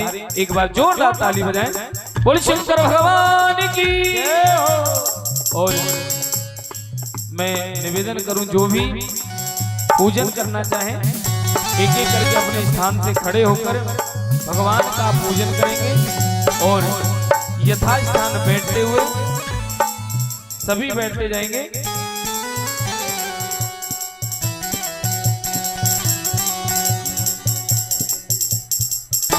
जिन्हें भी जिनका भाव हो वह एक एक करके शीघ्र से शीघ्र आकर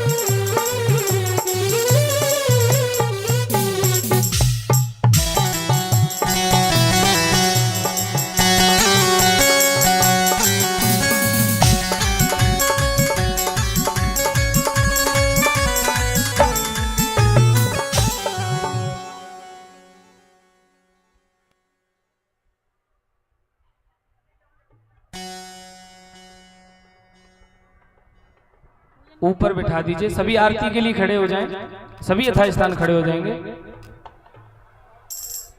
कोई नियम कल बात करेंगे। ऊपर बुला लीजिए शिरादेव।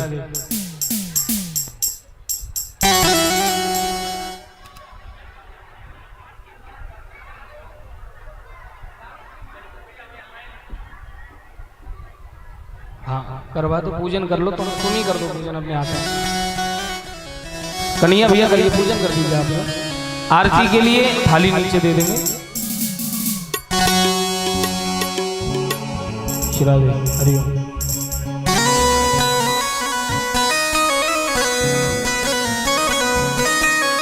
बोली शंकर भगवान की जय।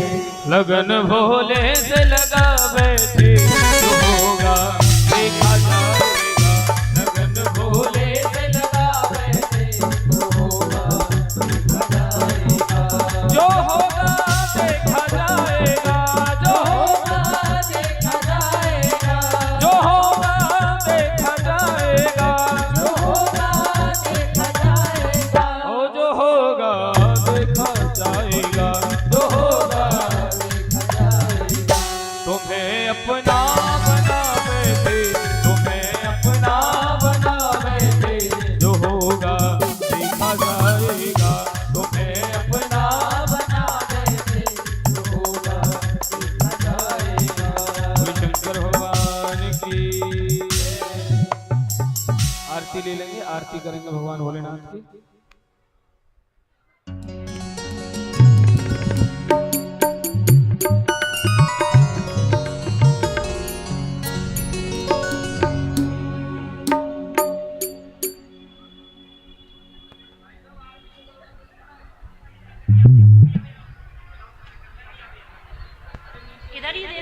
किसी को भी दे दो, माताओं को दे दो, कोई बात नहीं, दे दो।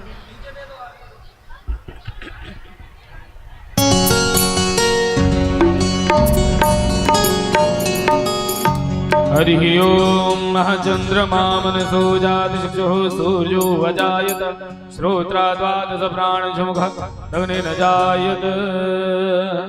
ओम जय शिव ओंकारा भोले हरे शिव ओंकारा ब्रह्मा विष्णु सदा शिव भोले भोले नाथ अर्धा की धारा। ओम शिव ओंकारा एकानन चतुरानन पंचानन राधे भोले पंचानन राधे। ओ हंसासन गरुड़ासन हंसासन गरुड़ासन हे विश्ववाहन साधे।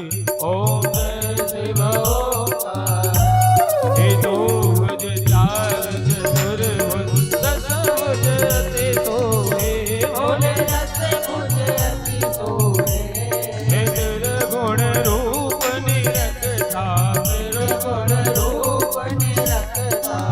भुवन जन मोहे।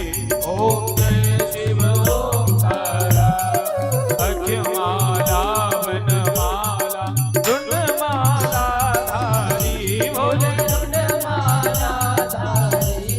हे चंदन मृग मद सोहे चंदन मृग मद सोहे हे भोले सत्यधारी। ओम जय शिव ओंकारा पीतांबर बागांबर अंगे भोले बागांबर अंगे। हे जनकादिक करुणादिक जनकादिक करुणादिक हे भूतादिक संगी। ओम जय शिव ओंकारा कर की मध्य कमंडल चक्र त्रिशूल धरता भोले चक्र त्रिशूल धरता। हे जग करता जग हरता जग करता जग हरता ओ जग पालन करता। ओम जय शिव ओंकारा ब्रह्मा विष्णु सदा शिव जानत विवेका भोले जानत विवेका। हे प्रणवाक्षर के मधे प्रणवाक्षर के मधे ये तीनों एका। ओम जय शिव ओंकारा काशी में विश्वनाथ विराजत नंदी ब्रह्मचारी भोले नंदी ब्रह्मचारी। हे नित उठ भोग लगावत नित उठ भोग लगावत हे नित उठ भोग लगावत नित उठ भोग लगावत हे महिमा ते भारी। ओम जय शिव ओंकारा ओ त्रिगुण शिव की आरती जो कोई नर गावे भोले प्रेम सहित गावे। हाँ कहत शिवानंद स्वामी भजत हरि हर स्वामी मनवांचित फल पावे।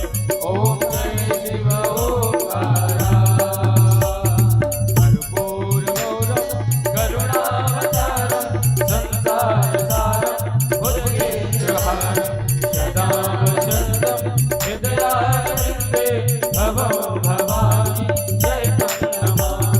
त्वमेव माता पिता त्वमेव त्वमेव बन्धु सखा त्वमेव त्वमेव वेदा द्रविणं त्वमेव शर्वं मम देवदेव।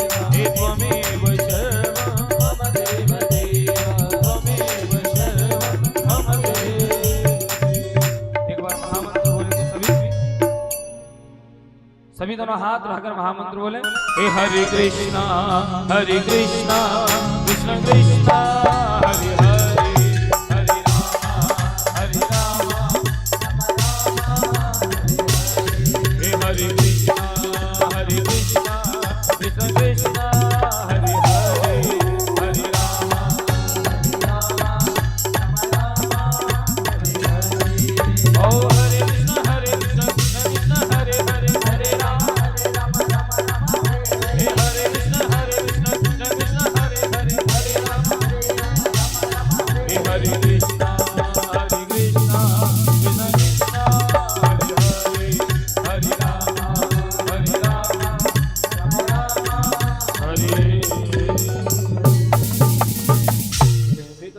हरि ओम महाजनेन विगमय जगदेवतान ब्रह्मण भगवान हनकम हैवानः चंद्र पूर्वे शाद्यः चंद्रदेवाः हरि ओम एकदन्ताय विद्महे